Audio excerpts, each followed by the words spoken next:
Hello दोस्तों, स्वागत है आप सबका एक बार फिर से टैक्स गुरुकुल की इस डीटी की पाठशाला के अंदर। और मैं हूं आपका दोस्त और डीटी का घोष अमित राजपुरोहित आप लोगों के लिए लेके आया हूं बुलेट रिवीजन। जी हाँ, जो जनवरी 2021 एग्जाम है उसके लिए मैं बुलेट रिवीजन लेके आया हूं। 29 तारीख को आपका पेपर है, आज 28 तारीख को मैं बुलेट रिवीजन करवा रहा हूं। दोस्तों, मेरी ये कोशिश रहेगी कि मैं आपको जो टॉपिक्स है इनकम टैक्स के, जो इंपॉर्टेंट वेरी इंपॉर्टेंट टॉपिक्स है, बड़े बड़े सारे टॉपिक्स है, मैं उनका फटाफट एकदम रिवीजन करवाऊं। आपने, मैं उम्मीद करता हूं कि इससे पहले इनकम टैक्स बहुत अच्छे से पढ़ा होगा और साथ में ही आपने उसका जो रिवीजन भी महा मैराथन जो हमारा मैंने थोड़े दिन पहले ही करवाया था, 24-25 घंटे, ऑलमोस्ट 24 आवर्स, नॉट 25 घंटे, 24 आवर्स के अंदर मैंने पूरा का पूरा इनकम टैक्स का रिवीजन करवा दिया, सारे चैप्टर्स का करवा दिया था। तो वो आपने देख लिया होगा। अगर नहीं देखा है तो जो पर्टिकुलर टॉपिक जिसके अंदर आपको ज्यादा प्रॉब्लम फेस करते हैं वो जाकर के देख लीजिए। मैं जो प्लेलिस्ट है, प्लेलिस्ट महा मैराथन के नाम से आपको हमारे चैनल पे मिल जाएगी टैक्स गुरुकुल के ऊपर। तो वो प्लेलिस्ट का जो लिंक है मैं डिस्क्रिप्शन के अंदर भी डाल रहा हूं, साथ में कमेंट बॉक्स में भी डाल रहा हूं। तो किसी पर्टिकुलर टॉपिक के अंदर आपको प्रॉब्लम आ रही तो वो जाकर के देख लीजिए। आज 28 तारीख है बेटा, मैं आपको ये जो लेक्चर लाइव लेने वाला था, but there are some technical issues, internet का बहुत इशू आ रहा है। तो मैंने सोचा कि एटलीस्ट कुछ पार्ट जो है जो मैं पहले से रिकॉर्ड करके रख लेता हूं। आज सुबह मैंने जल्दी उठ करके मैंने रिकॉर्डिंग स्टार्ट कर लिया और रिकॉर्ड करके मैंने सोचा कि आपके लिए प्रीमियर चला दूंगा और कुछ पार्ट मैं वहां पे लाइव ले लूंगा, ताकि अगर कुछ टेक्निकल इशू होता भी है तो आप वहां पे प्रॉब्लम फेस ना करो। यही मेरी वहां पे एक कोशिश थी और मैं सिर्फ और सिर्फ आपके भले के लिए, आपके बेनिफिट के लिए कर रहा हूं। तो मैं उम्मीद करता हूं कि आप इसको अप्रिशिएट करोगे। तो आप टैक्स गुरुकुल का हमारा जो टेलीग्राम चैनल है वहां पे जाकर नोट्स भी ले सकते हैं, लेकिन आप ऑलरेडी कोई मटेरियल, दूसरा मटेरियल रेफर करें तो बिल्कुल आप उससे पढ़िए। स्टडी मटेरियल पढ़ रहे तो उसको आप रेफर कीजिए। ओके दोस्तों, सो विदाउट वेस्टिंग टाइम हम शुरू करते हैं हमारा बुलेट रिवीजन। जैसा कि मैंने बताया कि बेटा बुलेट रिवीजन एकदम बुलेट की तरह, मोदी जी की बुलेट ट्रेन की तरह होगा। तो आप ऐसे उम्मीद मत करना कि एक एक कॉन्सेप्ट को एकदम डिटेल में जाकर के बारीकी से डिस्कस किया जाएगा। इतना टाइम ना आपके पास में, मेरे पास में तो टाइम है बट आपके पास में इतना टाइम नहीं है। लेकिन अगर किसी को पर्टिकुलर टॉपिक के अंदर ज्यादा डाउट आ रहा है तो जो महा मैराथन हमने करवा रखा है, अलग अलग टॉपिक्स का मैंने करवा रखा है, ठीक है, तो वहां पे जाकर के देख ले, थोड़ा स्पीड वगैरह यूट्यूब पे बढ़ा करके उसको देख ले, तो बहुत अच्छे से डिटेल में वो करवा रखा है। तो उसको रेफर करेगा तो काम उसका बहुत अच्छे से हो जाएगा। बाकी के चैप्टर्स आप इस महा मैराथन से कर लीजिए। ओके दोस्तों, तो चलिए शुरू करते हैं आज का हम महा मैराथन का ये पहला टॉपिक, जिसका नाम है basic concepts of income tax laws. इसके अंदर बेटा सबसे पहले टैक्स रेट की बात करूं तो जो सबसे पहले अगर एसएससी इंडिविजुअल है, कौन है बेटा इंडिविजुअल, तो उसके लिए 2,50,000 is the basic exemption limit. अगर individual HUF, AOP, BOI, AJP सारे लोग हैं तो उनके केस में 2,50,000 बेसिक इनकम लिमिट है, मतलब 250 तो कोई टैक्स नहीं लगेगा। जो नेक्स्ट 250 होगा उसके ऊपर बेटा 5%, अगले 5 लाख जो होगा उसके ऊपर 20%, और 10 लाख से ऊपर इनकम है तो कितना बेटा 30% टैक्स लगेगा वहां पे। लेकिन अगर वहां पे इंडिविजुअल सीनियर सिटीजन, इंडिविजुअल कौन बेटा सीनियर सिटीजन, और वो रेसिडेंट है, नॉन रेसिडेंट को ये सुकून नहीं मिलेगा। नॉन रेसिडेंट के लिए तो 2.5 लाख वाला लगेगा, लेकिन अगर रेसिडेंट है और सीनियर सिटीजन मतलब at any time during the previous year, अगर वो 60 ईयर्स की एज अटेंड करता है, एनी टाइम मतलब any time, even last day 31 March को भी करेगा, इवन जो नेक्स्ट डे है प्रीवियस ईयर का, मतलब असेसमेंट ईयर का फर्स्ट डे, 1 अप्रैल को भी अगर उसका 60th बर्थडे, क्या बेटा 60th बर्थडे, 1 अप्रैल को 60th बर्थडे आ रहा है तो ये माना जाएगा कि 31 मार्च को 60 ईयर्स पूरे कर चुका है and that case previous year 1920 में सीनियर सिटीजन माना जाएगा। तो अगर क्वेश्चन आता है कि भाई किसी का बर्थडे है 1 अप्रैल 1960 को, 1960 को, तो बेटा उसका 1 अप्रैल 2020 को 60th बर्थडे होगा और 31 मार्च 2020 को 60 साल का पूरा हो चुका है, तो प्रीवियस 1920 में सीनियर सिटीजन होगा, उसके केस में 3 लाख वहां पे बेसिक इनकम लिमिट लेगा, मतलब 3 लाख तो कोई टैक्स नहीं। नेक्स्ट 2 लाख के ऊपर 5%, जो अगले 5 लाख है उसके ऊपर 20%, जो बैलेंस अमाउंट रहेगा उसके ऊपर 30% टैक्स लगेगा 10 लाख से ऊपर होता तो। वैसे ही अगर कोई सीनियर सुपर सीनियर सिटीजन है, क्या बेटा सुपर सीनियर सिटीजन मतलब at any time during the previous year attain age of 80 years, even 31 March को या इवन 1 अप्रैल, अगर क्वेश्चन में आता है कि सर अगर किसी का 1 अप्रैल 1940 को बर्थ हुआ था, 1940 को बर्थ हुआ था, तो आप देखोगे 1 अप्रैल 2020 को वो 80th बर्थडे मना रहा है, 80वां बर्थडे मना रहा है, तो मतलब 31 मार्च 2020 को सर वो 80 साल का पूरा हो चुका है। और 19-20 के अंदर सुपर सीनियर सिटीजन, उस केस में उसका बेसिक इनकम लिमिट 5 लाख होगा, मतलब 5 लाख तो कोई टैक्स नहीं, और जो नेक्स्ट 5 लाख होगा उसके ऊपर 20% टैक्स लगेगा, और जो बैलेंस मतलब 10 लाख के ऊपर इनकम होगा तो उसके ऊपर 30% टैक्स लगेगा, ठीक है। अब इसके बाद में बेटा सरचार्ज, अगर किसी का टोटल इनकम वहां पे सरचार्ज, टोटल इनकम 50 लाख से ऊपर है तो उस केस में सरचार्ज लगेगा।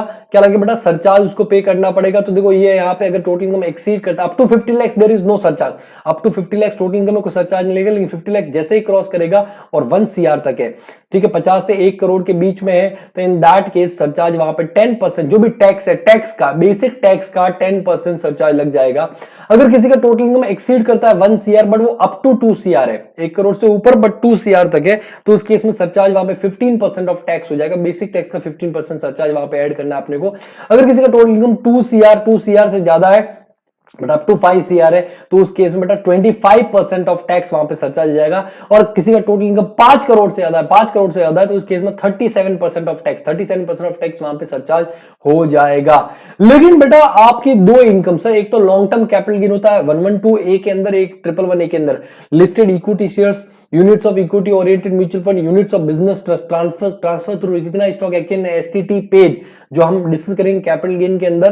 तो वहां पे अगर लॉन्ग टर्म कैपिटल गेन होता है अप टू 1 लाख एग्जेम्प्ट होता है, और 1 लाख के ऊपर जो सेक्शन 112A है उसके अंदर 10% से, कितना परसेंट बेटा? 10% से टैक्सेबल होता है। और जो शॉर्ट टर्म कैपिटल गेन होता है वो 15% से टैक्सेबल होता है पूरा का पूरा।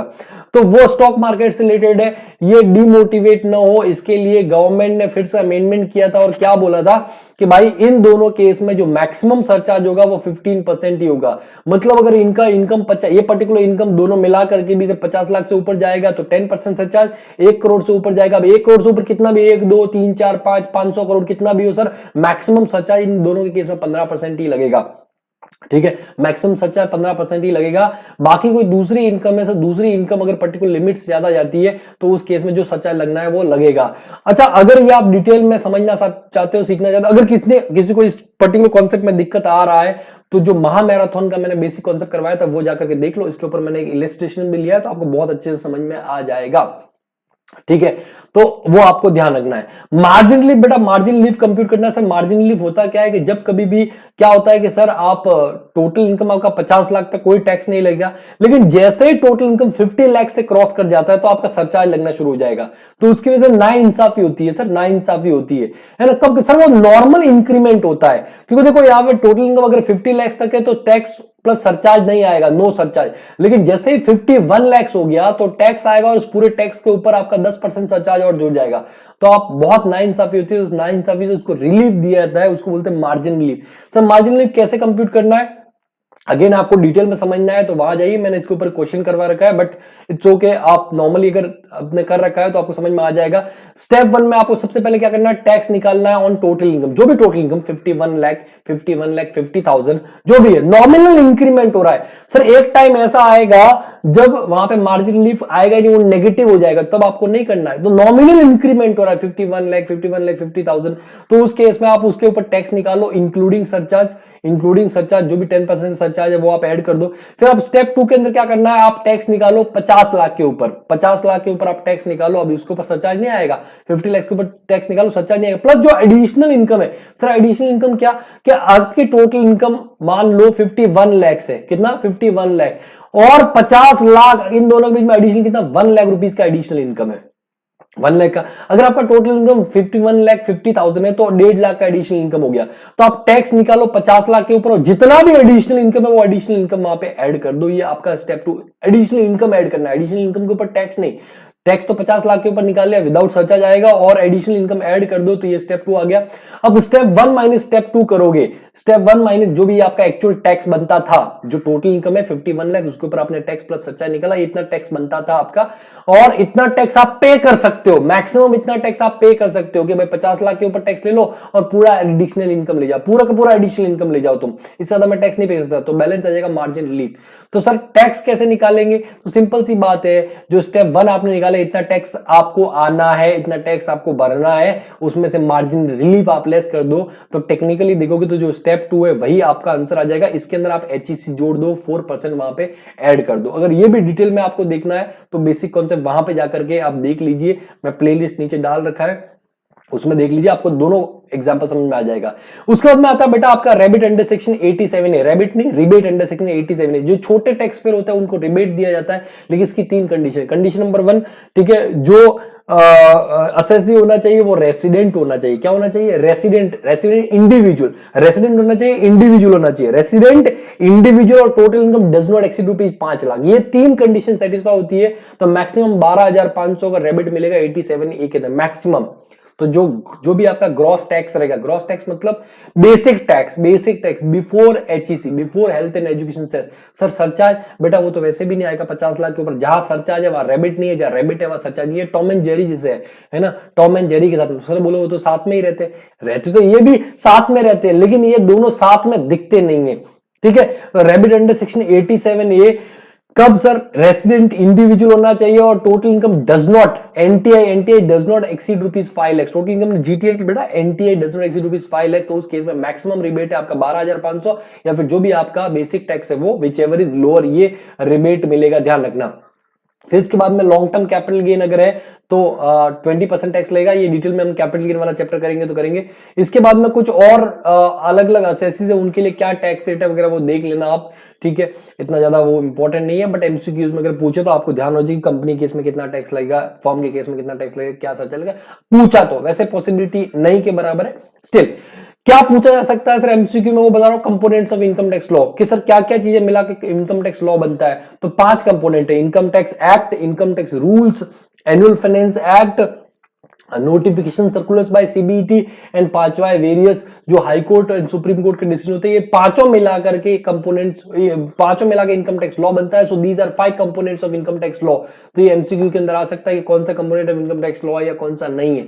उसके बाद में बेटा नेक्स्ट आता है, वहां पे आपका जो नेक्स्ट कॉन्सेप्ट है, next concept is method of accounting. तो जो PGP income from other sources, ये सिर्फ 2 के अंदर ही मेथड ऑफ अकाउंटिंग इंपॉर्टेंट है, बाकी के अंदर, बाकी हेड्स के अंदर इंपॉर्टेंट नहीं है। तो PGP income from other sources या तो कैश बेसिस फॉलो कर सकते हैं कि पैसा आया मतलब इनकम है, पैसा गया मतलब उस साल का एक्सपेंस है। जिस साल में पैसा आएगा जाएगा उस साल का इनकम एंड एक्सपेंस है। ठीक है, एक्चुअल वो कौन से ईयर से रिलेटेड है वो मैटर नहीं करता है। ये तो कैश बेस। मर्केंटाइल सिस्टम मतलब यहां पे पैसा कब आ रहा है कब जा रहा है वो इंपॉर्टेंट नहीं, इंपॉर्टेंट क्या है जिस साल से वो खर्चा या जिस साल से वो इनकम रिलेटेड है, वो मर्केंटाइल सिस्टम है। तो ये आपको PGP income from other sources में आता, बाकी इतना इंपॉर्टेंट नहीं है। फिर राउंडिंग ऑफ आपको करना है, राउंडिंग ऑफ टोटल इनकम है कि मान लो 1,35,656 आपका टोटल इनकम है तो 1,35,660 कर दो। टैक्स भी 13,338 है तो 13,340, जो नियरेस्ट 10 है उसके अंदर आप वहां पे क्या कर दो, उनको राउंड ऑफ कर दो। ये चीज ध्यान रखना। Well previous year assessment year का डेफिनेशन आपको पता है, उसमें कोई ज्यादा सोचने वाली बात नहीं है।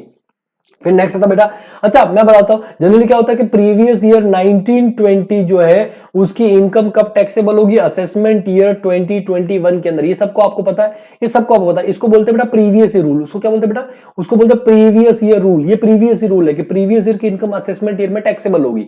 अब इसके कुछ एक्सेप्शन है, मतलब सर एक्सेप्शन मतलब कि प्रीवियस ईयर की इनकम असेसमेंट ईयर में टैक्सेबल न होगी, प्रीवियस ईयर में ही टैक्सेबल होगी। जैसे कि सर कौन सा? जैसे कि आपका आता है अगर नॉन रेसिडेंट शिपिंग बिजनेस के अंदर एंगेज है और इंडिया आता है। डोनाल्ड ट्रंप साहब नॉन रेसिडेंट है, वो शिपिंग बिजनेस है और वो इंडिया शिप लेके आते हैं, सामान लेके आते हैं, पैसेंजर लेके आते हैं, उनसे किराया लेते हैं, फ्रेट लेते हैं, फिर वापस यहां से शिप लेके जाएंगे, मोदी से टाटा बाय बाय करके, आखिरी सलाम करके।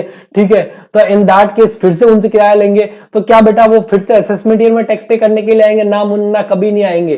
तो उस केस में वो शिप इंडिया से जाएगा तो उसके जाने से पहले ही उसको बोल दिया जाएगा भाई आप टैक्स पे कर दो, आप टैक्स पे, मतलब प्रीवियस ईयर में टैक्स ले लिया। तो non resident engage in shipping business, तो उसे टैक्स आप प्रीवियस में ले लो। दूसरा, विजय माल ले गया, ऐसा पर्सन जो परमानेंटली इंडिया छोड़ के जा रहा है, वापस आने का कोई इंटेंशन नहीं, विजय माल ले गया, तो पता चलता है प्रीवियस ईयर के अंदर कि वो इंडिया छोड़ के जा रहा परमानेंटली। तो क्या असेसमेंट ईयर में वेट करोगे, असेसमेंट ईयर से फिर से आएगा, ना मुन्ना ना, उससे भी प्रीवियस ईयर में टैक्स ले लो।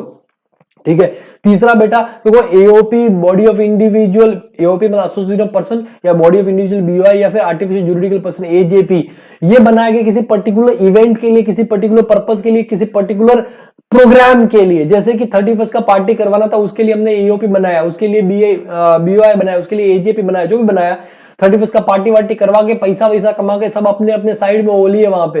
तो क्या असेसमेंट ईयर में टैक्स पे करेंगे? ना मुन्ना, उनसे उसी पर्टिकुलर। देखो अगर एओपी बीओआई लार्जर पर्पस के लिए बनाया था कि बड़ा बिजनेस करना है, आगे लंबा चलेगा, तो उसी केस में नॉर्मली सिस्टम चलता है वैसे चलेगा। लेकिन अगर किसी पर्टिकुलर इवेंट के लिए, किसी पर्टिकुलर पर्पस के लिए बनाया तो उसे टैक्स आप प्रीवियस ईयर के अंदर ही ले लो। Don't wait for assessment year. उसके बाद में कोई पर्सन अपना टैक्स अवॉइड करने के लिए प्रॉपर्टी ट्रांसफर कर रहा है, उसका भी वेट मत करो कि अगले साल ये टैक्स पे करेगा, तुरंत उससे टैक्स ले लो। और लास्ट में आता है बेटा कि कोई डिसकंटिन्यूअस बिजनेस, कोई बिजनेस बंद करके जा रहा है, अनिल अंबानी अपना कंपनी बंद करके जा रहा है, तो प्रीवियस ईयर तक वेट मत करो, असेसमेंट ईयर तो वेट मत करो, प्रीवियस ईयर में टैक्स ले लो। बेटा 5 केस कौन कौन सा सर? प्रीवियस रूल के एक्सेप्शन, पहला sir non resident engage in shipping business, दूसरा पर्सन लिविंग इंडिया परमानेंटली, या person living India without intention to return, ठीक है, AOP BOI form for a particular event purpose. उसके बाद में आपका person transfer property to avoid taxes, and last में आता है डिसकंटिन्यूअस बिजनेस। इन केस में आप प्रीवियस ईयर में टैक्स ले लो, don't wait for assessment year. हाँ, जो लास्ट वाला पहले 4 केस है बेटा, पहले 4 केस है, ठीक है, डिसकंटिन्यूअस बिजनेस को छोड़ के जो पहले 4 केस है उसमें तो कंपल्सरीली प्रीवियस ईयर में ही टैक्स लेना है। जो पांचवा केस है डिसकंटिन्यूअस बिजनेस, उसमें एओ चाहे असेसिंग ऑफिसर चाहे तो प्रीवियस ईयर में टैक्स ले सकता है या असेसमेंट ईयर में भी ले सकता है, ये डिपेंड करता है। उसके बाद में बेटा कुछ ऐसी इनकम है जो 2 नंबर की इनकम है, जो ब्लैक मनी से बेसिकली बोल सकते हैं, ठीक है, वो अनएक्सप्लेन है, अनडिस्क्लोज है, उनके ऊपर 70% टैक्स लगता है, 78% टैक्स लगता है सर। 60% बेसिक टैक्स, उस बेसिक टैक्स के ऊपर कंपल्सरी 25% सरचार्ज। देखो जनरली सरचार्ज कब लगता है? जब 50 लाख से इनकम ज्यादा हो, 1 करोड़ से इनकम ज्यादा हो, ना मुन्ना ना, यहां पे कंपल्सरीली आपका 25% सरचार्ज लगेगा ही लगेगा, और 4% एसटीएस लगेगा, तो 78% इफेक्टिव रेट हो जाता है सर। 60 और 25 तो होता है सर 85 ना रहे, इसके ऊपर 25% और इन दोनों के ऊपर 4%, इस तरह से करोगे 78% आ जाएगा सर। कौन सी सर? Cash credit. सबसे पहला कैश क्रेडिट। कैश क्रेडिट मतलब आपके बुक्स के अंदर कोई ऐसी एंट्री दिख रही है जो क्रेडिट के अंदर है, या आपके बैंक अकाउंट के अंदर कोई क्रेडिट में एंट्री दिख रही है, और सिचुएशन ऐसी है कि आपके पास मुझसे वो एक्सप्लेनेशन नहीं है, you don't have any explanation. आपको पूछा गया कहां से आया, अरे सर ये तो ऐसे ही किसी ने पता नहीं दे दिया होगा, हो गया। नो बेटा, you don't have explanation. In that case समझो बात को, क्या हो जाएगा, वो अनएक्सप्लेन माना जाएगा, उसके ऊपर आपको 78% टैक्स पे करना पड़ेगा।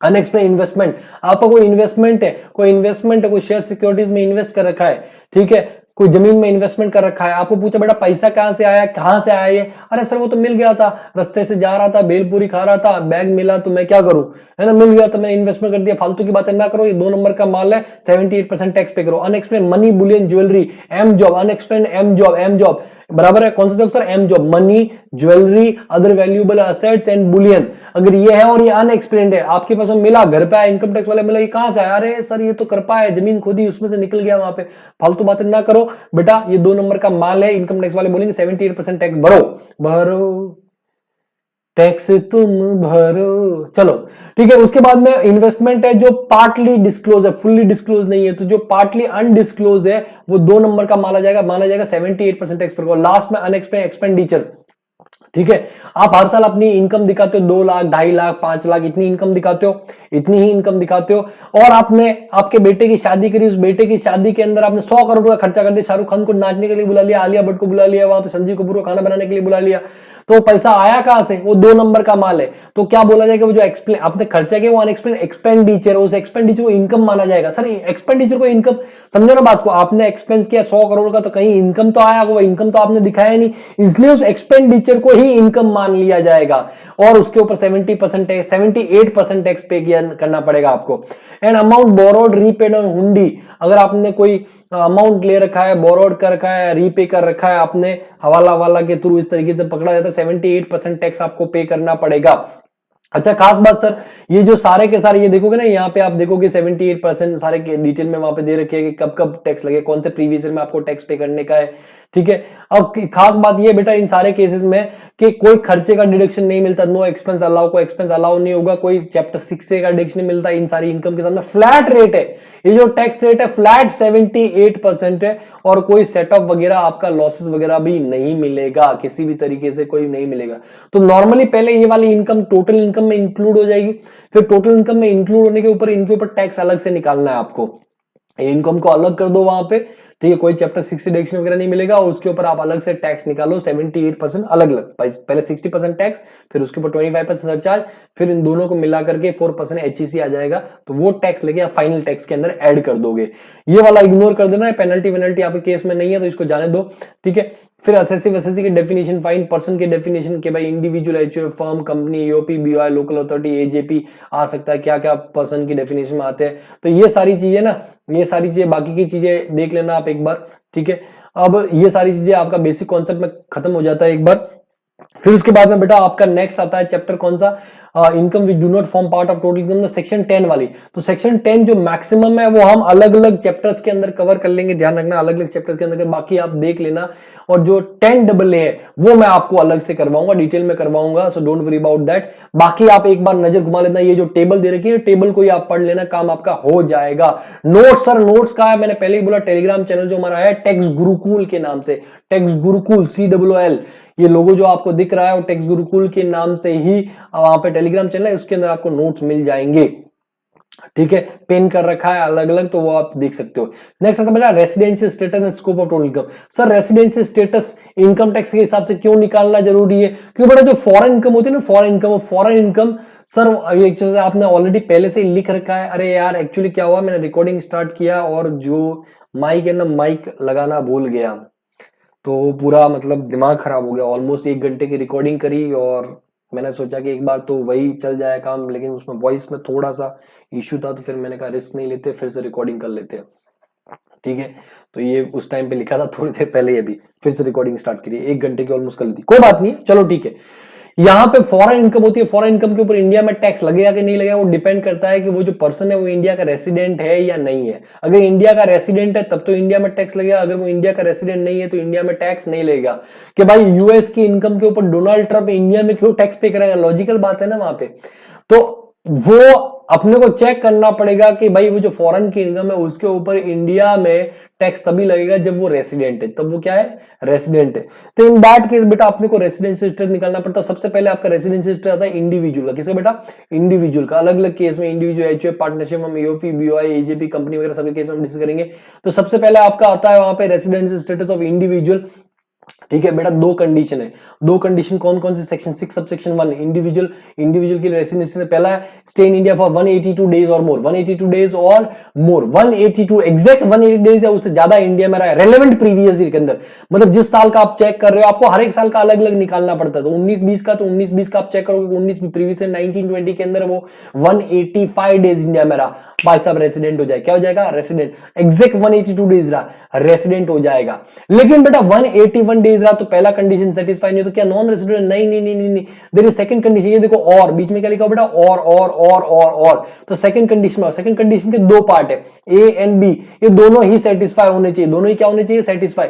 तो ए पार्ट क्या बोलता है, stay in India for 60 days और मोर, जो रेलेवेंट प्रीवियस ईयर उसके अंदर 6 डेज। तो मैंने क्या बोला, 181 डेज रहा है, तो पहला कंडीशन तो सेटिस्फाई नहीं हो रहा है, लेकिन ये सेकंड कंडीशन का सेकंड पार्ट से फर्स्ट पार्ट सेटिस्फाई हो रहा है, 6 डेज से ज्यादा रहा।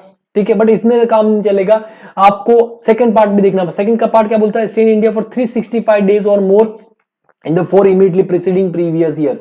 तो मान लो, मानना क्या है भाई, वो 181 डेज करंट ईयर में रहा, तो फर्स्ट पार्ट सेटिस्फाई 6 डेज से ज्यादा है। दूसरा, पिछले 4 साल, मतलब जो रेलेवेंट प्रीवियस ईयर उसके इमीडिएटली पहले के 4 साल, जैसे 19-20 रेलेवेंट प्रीवियस ईयर उसमें 181 दिन रहा, तो सर फर्स्ट पार्ट सेटिस्फाई। फिर उसके पहले के 4 साल, तो 18-19, 17-18, 16-17, 15-16, वो हर साल मान लो 100 दिन इंडिया में रहता है, तो 4 साल में कितना हो गया सर, 400 दिन। तो सर ये भी कंडीशन भी सेटिस्फाई हो गया, 365 डेज। तो दोनों पार्ट सेटिस्फाई हो गए, मतलब वो क्या हो जाएगा, रेसिडेंट। भले 181 डेज रहा इंडिया में रेलेवेंट प्रीवियस ईयर में, तो 19-20 में रेसिडेंट हो जाएगा। लेकिन मान लो वो 1 साल इंडिया में था ही नहीं, बिल्कुल भी 1 साल इंडिया में नहीं था, तो इन दैट केस आपका पिछले 4 साल के अंदर कितना सर, 300 दिन। कितना, 300 दिन। तो आपका ये सेकंड पार्ट सेटिस्फाई नहीं हो रहा है, भले फर्स्ट पार्ट सेटिस्फाई हो रहा है, सेकंड सेटिस्फाई नहीं हो रहा है, तो इन दैट केस वो क्या हो जाएगा सर, नॉन रेसिडेंट।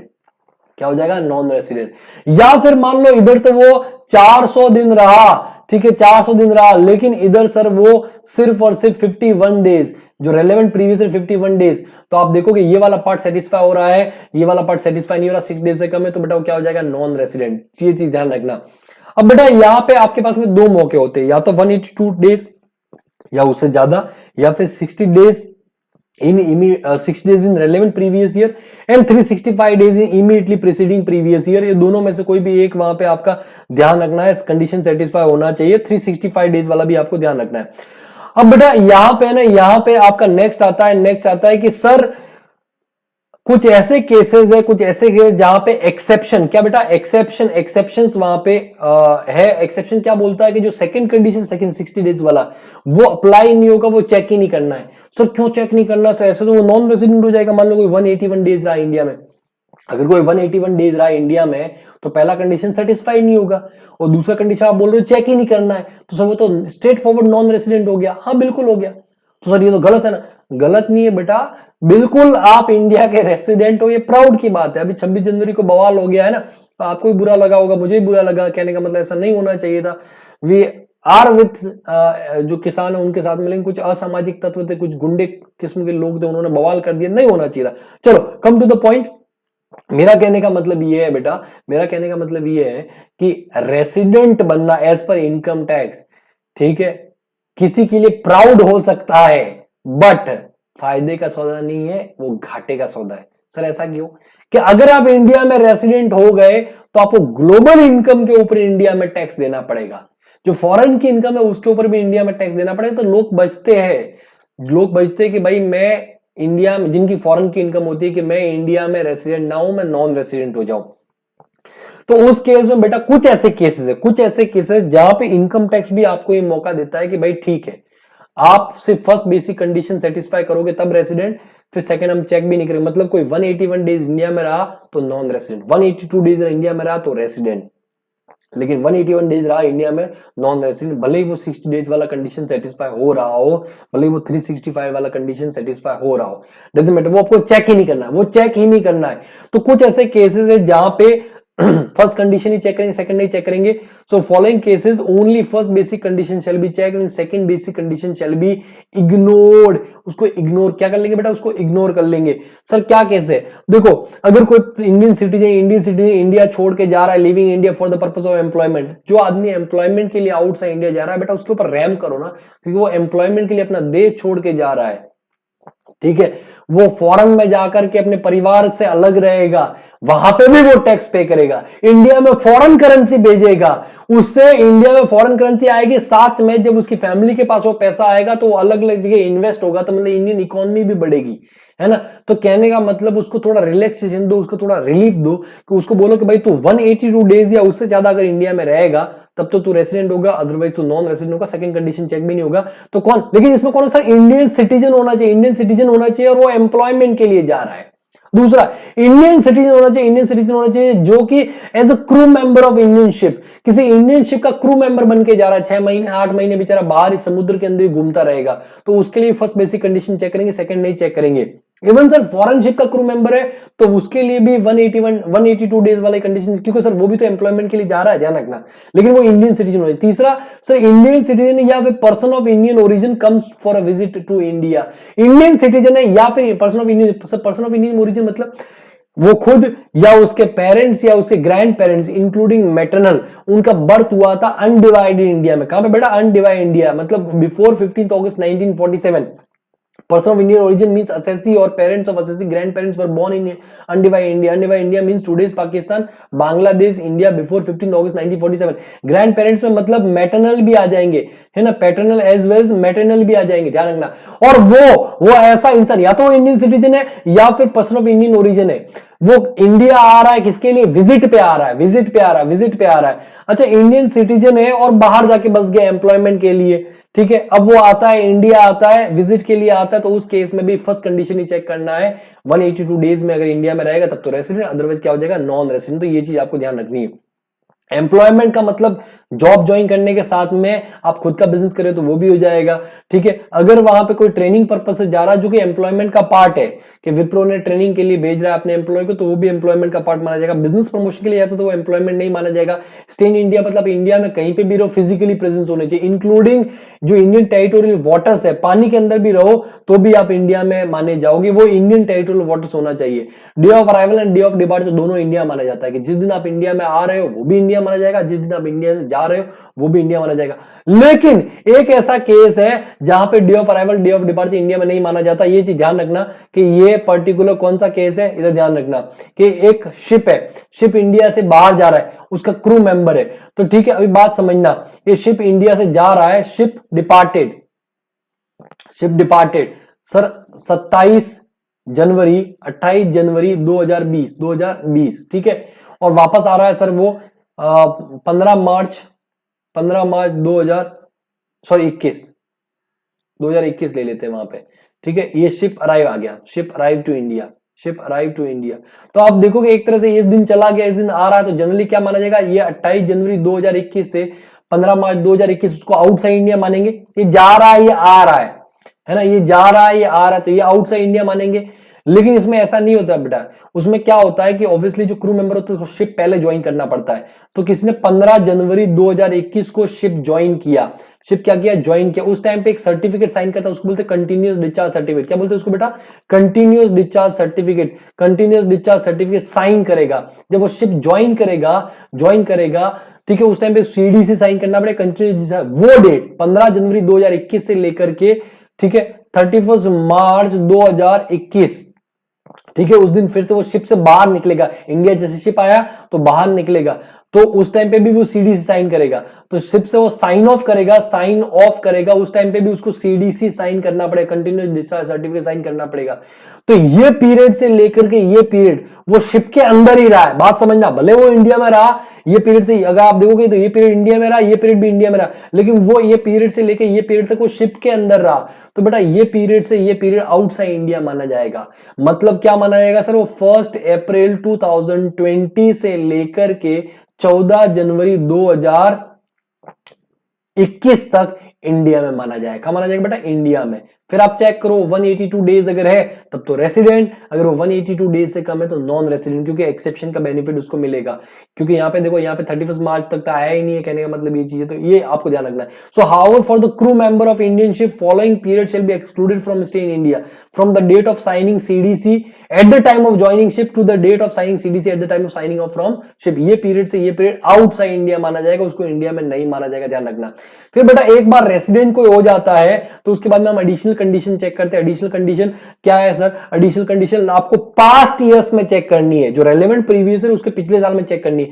नंबर 1 पहली 2 किसी भी कोई भी 2 साल में, पिछले कोई भी 10 साल में से 2 साल, है ना 2 years out of 10 years, 2 years out of 10 years के अंदर वो रेसिडेंट होना चाहिए। रेसिडेंट कैसे हो सकता है बेटा, 182 डेज वाला कंडीशन या फिर 60 डेज 365 डेज वाला कंडीशन। कोई भी 2 साल, कोई भी पिछले 2 साल के अंदर पास्ट 10 इयर्स के अंदर वो 2 इयर्स क्या होना चाहिए, रेसिडेंट होना चाहिए। और दूसरा कंडीशन पास्ट 7 इयर्स के अंदर वो 730 दिन इंडिया में रहना चाहिए।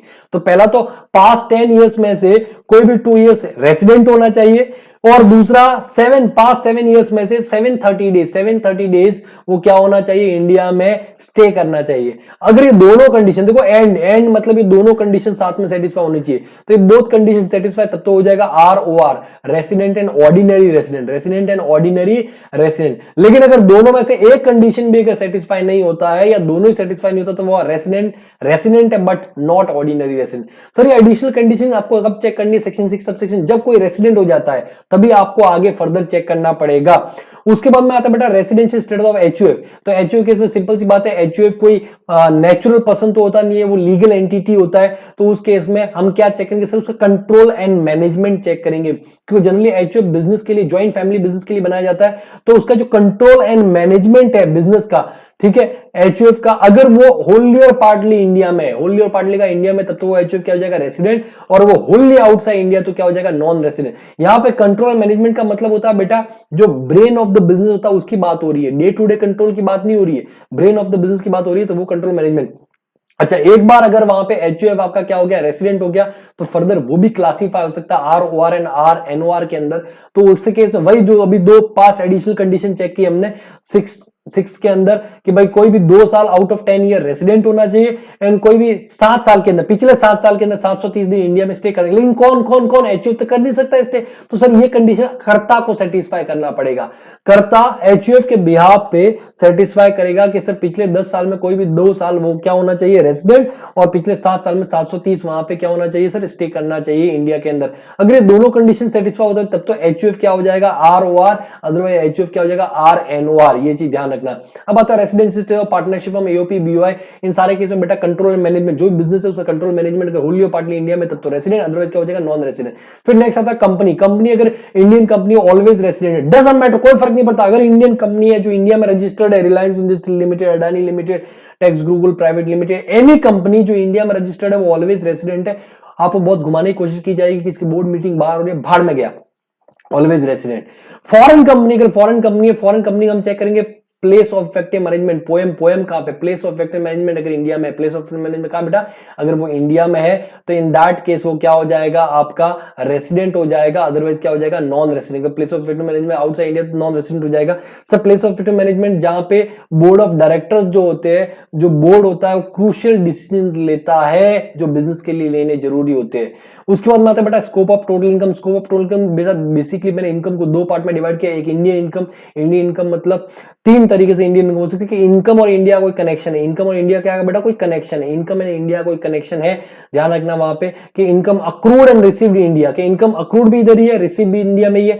Income accrued India but receive outside India, कोई बात नहीं अक्रूड इंडिया में, या फिर income accrued outside India but receive India, कोई ना कोई कनेक्शन इंडिया में, या तो दोनों यहां पे, या फिर अक्रूड इंडिया में या फिर रिसीव इंडिया में, अगर कुछ भी है तो वो इंडियन इनकम हो जाएगा। लेकिन अगर अक्रूड आउटसाइड इंडिया है, रिसीव आउटसाइड इंडिया है, तो इन दैट केस बेटा वो आपका फॉरेन इनकम हो जाएगा। If no connection between income and India, income accrued as well as receive outside India.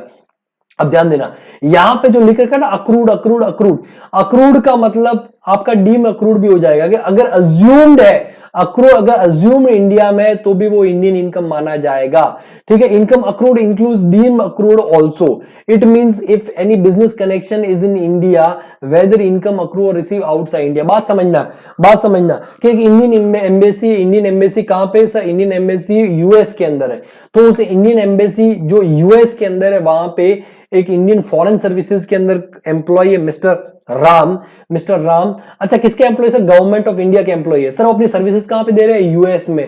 Sir उनको सैलरी भी रिसीव भी कहां पे होगी, यूएस में। तो सर इनकम अक्रूड भी आउटसाइड इंडिया होगी, रिसीव भी आउटसाइड इंडिया होगी। सर ये फॉरेन इनकम होगी ना मुन्ना ना, वो इंडियन गवर्नमेंट का एम्प्लॉय है। अगर इंडियन गवर्नमेंट चाहे तो उसको हटा सकता है, कहने का मतलब। सो देयर इज कनेक्शन एक बिजनेस कनेक्शन है वहां पे, तो उसको इनकम भले ही accrued as well as receive outside India but उसको डीम्ड अक्रूड इंडिया में माना जाएगा, ध्यान रखना।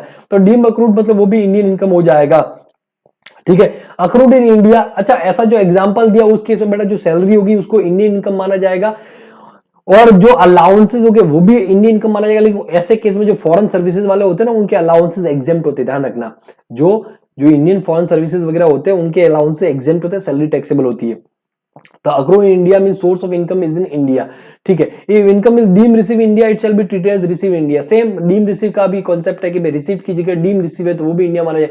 सर डीम रिसीव, मान लो आपका एम्प्लॉयर आउटसाइड इंडिया और आपके प्रोविडेंट फंड के अंदर इंडिया में कंट्रीब्यूट करता है। कहां पे कंट्रीब्यूट करता है, इंडिया में कंट्रीब्यूट करता है। आपको एक्चुअली पैसा नहीं मिला, वो पैसा प्रोविडेंट फंड के अंदर गया है। पैसा कहां गया बेटा, प्रोविडेंट फंड के अंदर गया है, तो इन दैट केस वो डीम रिसीव इन इंडिया माना जाएगा। Contribution employees contribution RPF excess of 12% of salary, excess of 12% of salary, क्योंकि 12% तक का एग्जेम्प्ट होता है, उसको 12% के ऊपर आरपीएफ के अंदर कंट्रीब्यूट होता है, वो आपका टैक्स हो जाएगा। इनकम फ्रॉम सैलरी में उसको डिस्कस करेंगे। इंटरेस्ट कंट्रीब्यूशन इन आरपीएफ 9.5, ये एग्जांपल है टीडीएस वीडीएस, अगर वहां पे काट के जमा करवाया तो ये डीम रिसीव माना जाएगा, ठीक है। Income receive means first receive, मेरा हाउस प्रॉपर्टी आउटसाइड इंडिया है तो इनकम अक्रूड आउटसाइड इंडिया हो जाएगा। वो किराया भी मेरे को वहां पे मिला तो इनकम रिसीव भी आउटसाइड इंडिया हो जाएगा। फिर वहां से मैं रेमिट करता हूं इंडिया में, बैंक अकाउंट में जमा करवाता हूं, तो वो इंडिया में रिसीव नहीं होगा बेटा, वो रेमिटेंस माना जाएगा। तो फर्स्ट रिसीव कहां पे, outside India. So income receive means first receive if income receive outside India and further it is remitted to India then it shall not be treated as receiving India। फिर next आता है कोई past untaxed profit है। ये दोनों ये जो सारे पॉइंट्स है ना, ये आपको क्वेश्चन के अंदर बड़ा क्वेश्चन आता है कि मिस्टर एक्स के केस में कौन सी इनकम टैक्सेबल होगी इंडिया में, अगर वो आर ओ आर है, आर एन ओ आर है ना, एन आर है, तो उस केस में तो आपको ये सारे पॉइंट ध्यान रखने हैं। कोई पास, कोई पिछले साल का 16, 17, 15, 16, 14, 15, ठीक है, 18, 19 का प्रॉफिट था जिसके ऊपर टैक्स नहीं लगाया था, और 19, 20 में उसको इंडिया लेकर के आ रहे हैं बेटा, उसके ऊपर आपको 19, 20 की जब टोटल इनकम निकालोगे ना, उसमें आपको उसको इंक्लूड नहीं करना। क्योंकि मैंने क्या बोला बेटा, क्या बोला कि आपको 19, 20 की टोटल इनकम निकालिए, 15, 16 का प्रॉफिट जबरदस्ती कहीं को ऐड कर दोगे तो ये चीज ध्यान रखना है। तो पास अनटैक्स प्रॉफिट है, उसको करंट ईयर की इनकम के अंदर वहां पे टैक्सेबल नहीं होगी, उसको नहीं जोड़ना है।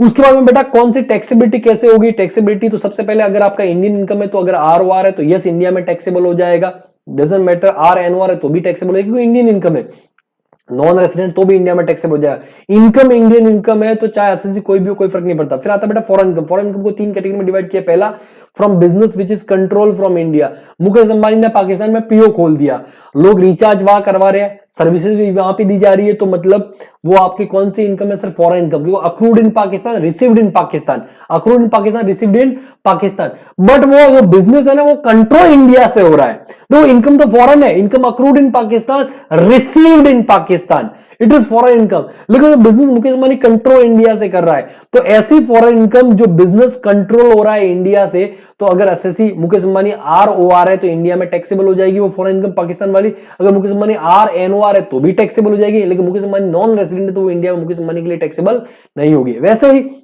मान लो मेरा लॉ फर्म है मुंबई के अंदर, मैंने अपना लॉ फर्म सेटअप कर रखा है, मैं दुबई के अंदर केस लड़ने के लिए आता, तो केस लड़ रहा हूं दुबई के अंदर, तो मतलब इनकम अक्रूड इन दुबई, मैंने पैसा भी मेरे को वहीं पे मिला तो रिसीव्ड इन दुबई, कहने का मतलब तो ये फॉरेन इनकम होगी। कौन सी बेटा, फॉरेन इनकम, फॉरेन इनकम होगी, इनकम फॉरेन नहीं है, लेकिन ये प्रोफेशन में सेटअप का कर रखा मुंबई के अंदर, तो profession which is setup in India, profession which is setup in India, तो फॉरेन इनकम जो दुबई वाली इनकम है इंडिया में मेरे लिए टैक्सेबल, अगर मैं आर ओ आर हो, अगर मैं आर एन ओ आर हो तो मेरे लिए टैक्सेबल, लेकिन मैं नॉन रेसिडेंट तो मेरे लिए इंडिया में टैक्सेबल नहीं हुई। इसके अलावा जो भी फॉरेन इनकम है जैसे interest, salary, commission, royalty, agriculture income, any income जो फॉरेन इनकम, इन दोनों के अलावा सिर्फ और सिर्फ आर ओ आर के लिए टैक्सेबल होगा, बाकी किसी के लिए टैक्सेबल नहीं होगा। तो ध्यान रखो, अगर एसएससी आर ओ आर तो उसके लिए चाहे इंडियन इनकम हो चाहे फॉरेन इनकम हो, हर तरह की इनकम टैक्सेबल होती है। आर एन ओ आर हो तो उसके लिए इंडियन इनकम तो टैक्सेबल होगा ही होगा, फॉरेन की भी 2 इनकम, कौन सा, सर बिजनेस जो फॉरेन का है वो कंट्रोल इंडिया से हो रहा है, प्रोफेशन जो फॉरेन का है जो सेटअप इंडिया में वो वाली, बाकी को और इनकम फॉरेन इनकम इंडिया में टैक्सेबल नहीं होगी। और अगर नॉन रेसिडेंट है, नॉन रेसिडेंट के केस में खाली इंडियन इनकम ही टैक्सेबल होगा और कोई इनकम टैक्सेबल नहीं होगा। तो बेटा ये आपका रेसिडेंशियल स्टेटस वाला चैप्टर खत्म होता है। अब बेटा स्टार्ट करते हैं इनकम फ्रॉम सैलरी।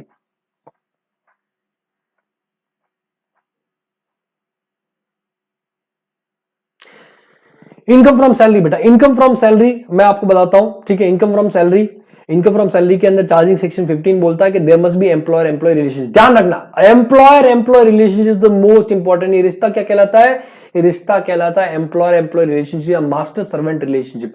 अगर एम्प्लॉयर एम्प्लॉय रिलेशनशिप है, मास्टर सर्वेंट रिलेशनशिप है, तो जो भी इनकम मिलेगा एम्प्लॉयर को एम्प्लॉय को एम्प्लॉयर से, it will be taxable under that income from salary only. ये चीज ध्यान रखना, सबसे इंपॉर्टेंट चीज ये होती है जो आपको बहुत समझने की वहां पे रिक्वायरमेंट है।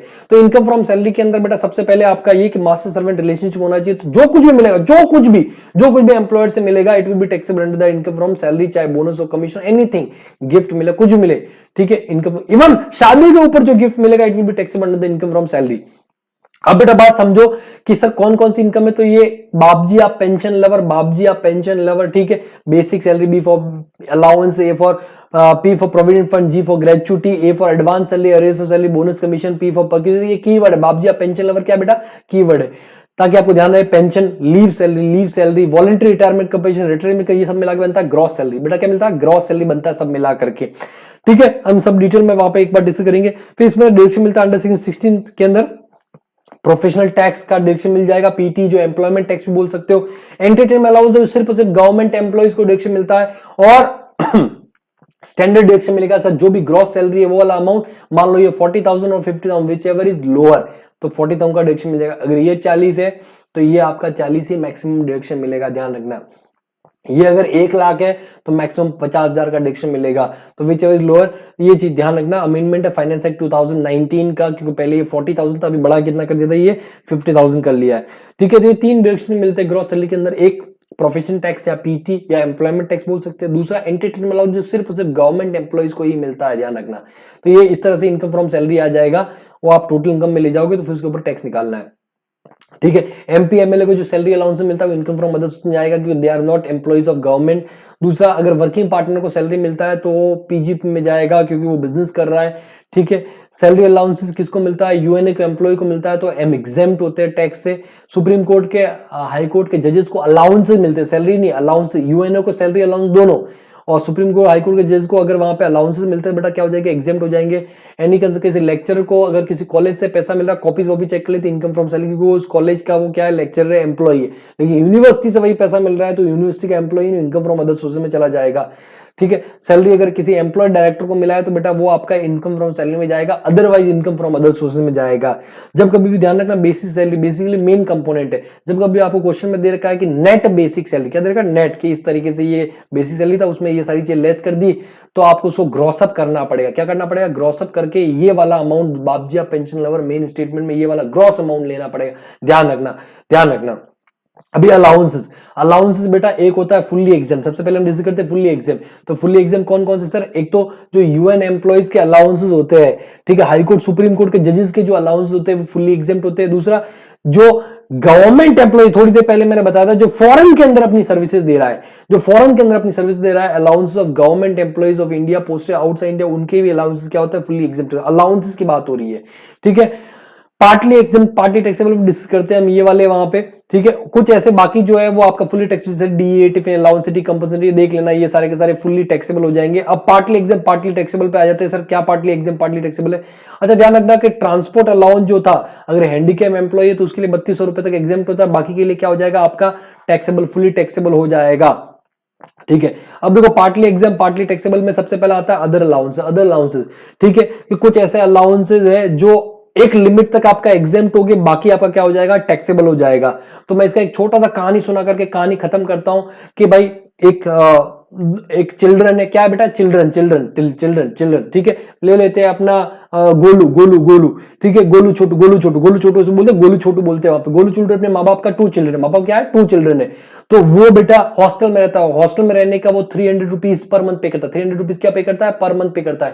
वो गोलू छोटू है, वो एजुकेशन के लिए एक जगह जाता है तो वहां पे 100 रुपीज पर मंथ पे करता है, 100 रुपीज पर मंथ पे करता है, ठीक है। वो गोलू छोटू क्या हैंडीकैप भी है बेचारा, हैंडीकैप भी है गोलू छोटू, तो उसको केस में उसको एक पास बनवाना पड़ता है, ट्रांसपोर्ट का पास बनवाना पड़ता है, और वहां पे 3200 वहां पे उसको पास बनवाना पड़ता है, ठीक है। उसके बाद में एक बार गोलू छोटू को मैं थप्पड़ मार देता हूं तो गोलू छोटू भाग जाता है हिली एरिया। कहां भाग जाता है बेटा, हिली एरिया भाग जाता है। और वहां हिली एरिया जाने के लिए, कितना सा हिली एरिया, 300 फीट ऊपर है, 300 फीट ऊपर है वहां और वहां जाने के लिए वो बस पकड़ता है। क्या पकड़ता है बेटा, बस पकड़ता है, ट्राइबल एरिया से होकर बच जाती है, 200 रुपीज का टिकट लेता है, ट्राइबल एरिया से होकर बच जाती है, 200 रुपीज का टिकट लेता है, ठीक है। और जब आने को बोलता हूं, मैंने कहा गोलू छोटू तेरे को वापस आने का है, तो 800 किलोमीटर का अंडरग्राउंड में वो रास्ता बना के, माइंस बना करके आता है 800 किलोमीटर का, ठीक है। और वो जब आता है तो सीधा एकदम पानी के अंदर निकला, गंदा हो गया था, काला काला हो गया था, तो पानी के अंदर निकलता है। पानी के अंदर वहां पे एक शिप खड़ा होता है, शिप के अंदर जाकर के कैप्टन कपड़े पहन लेता है और शिप का मालिक उसको कैप्टन समझ लेता है।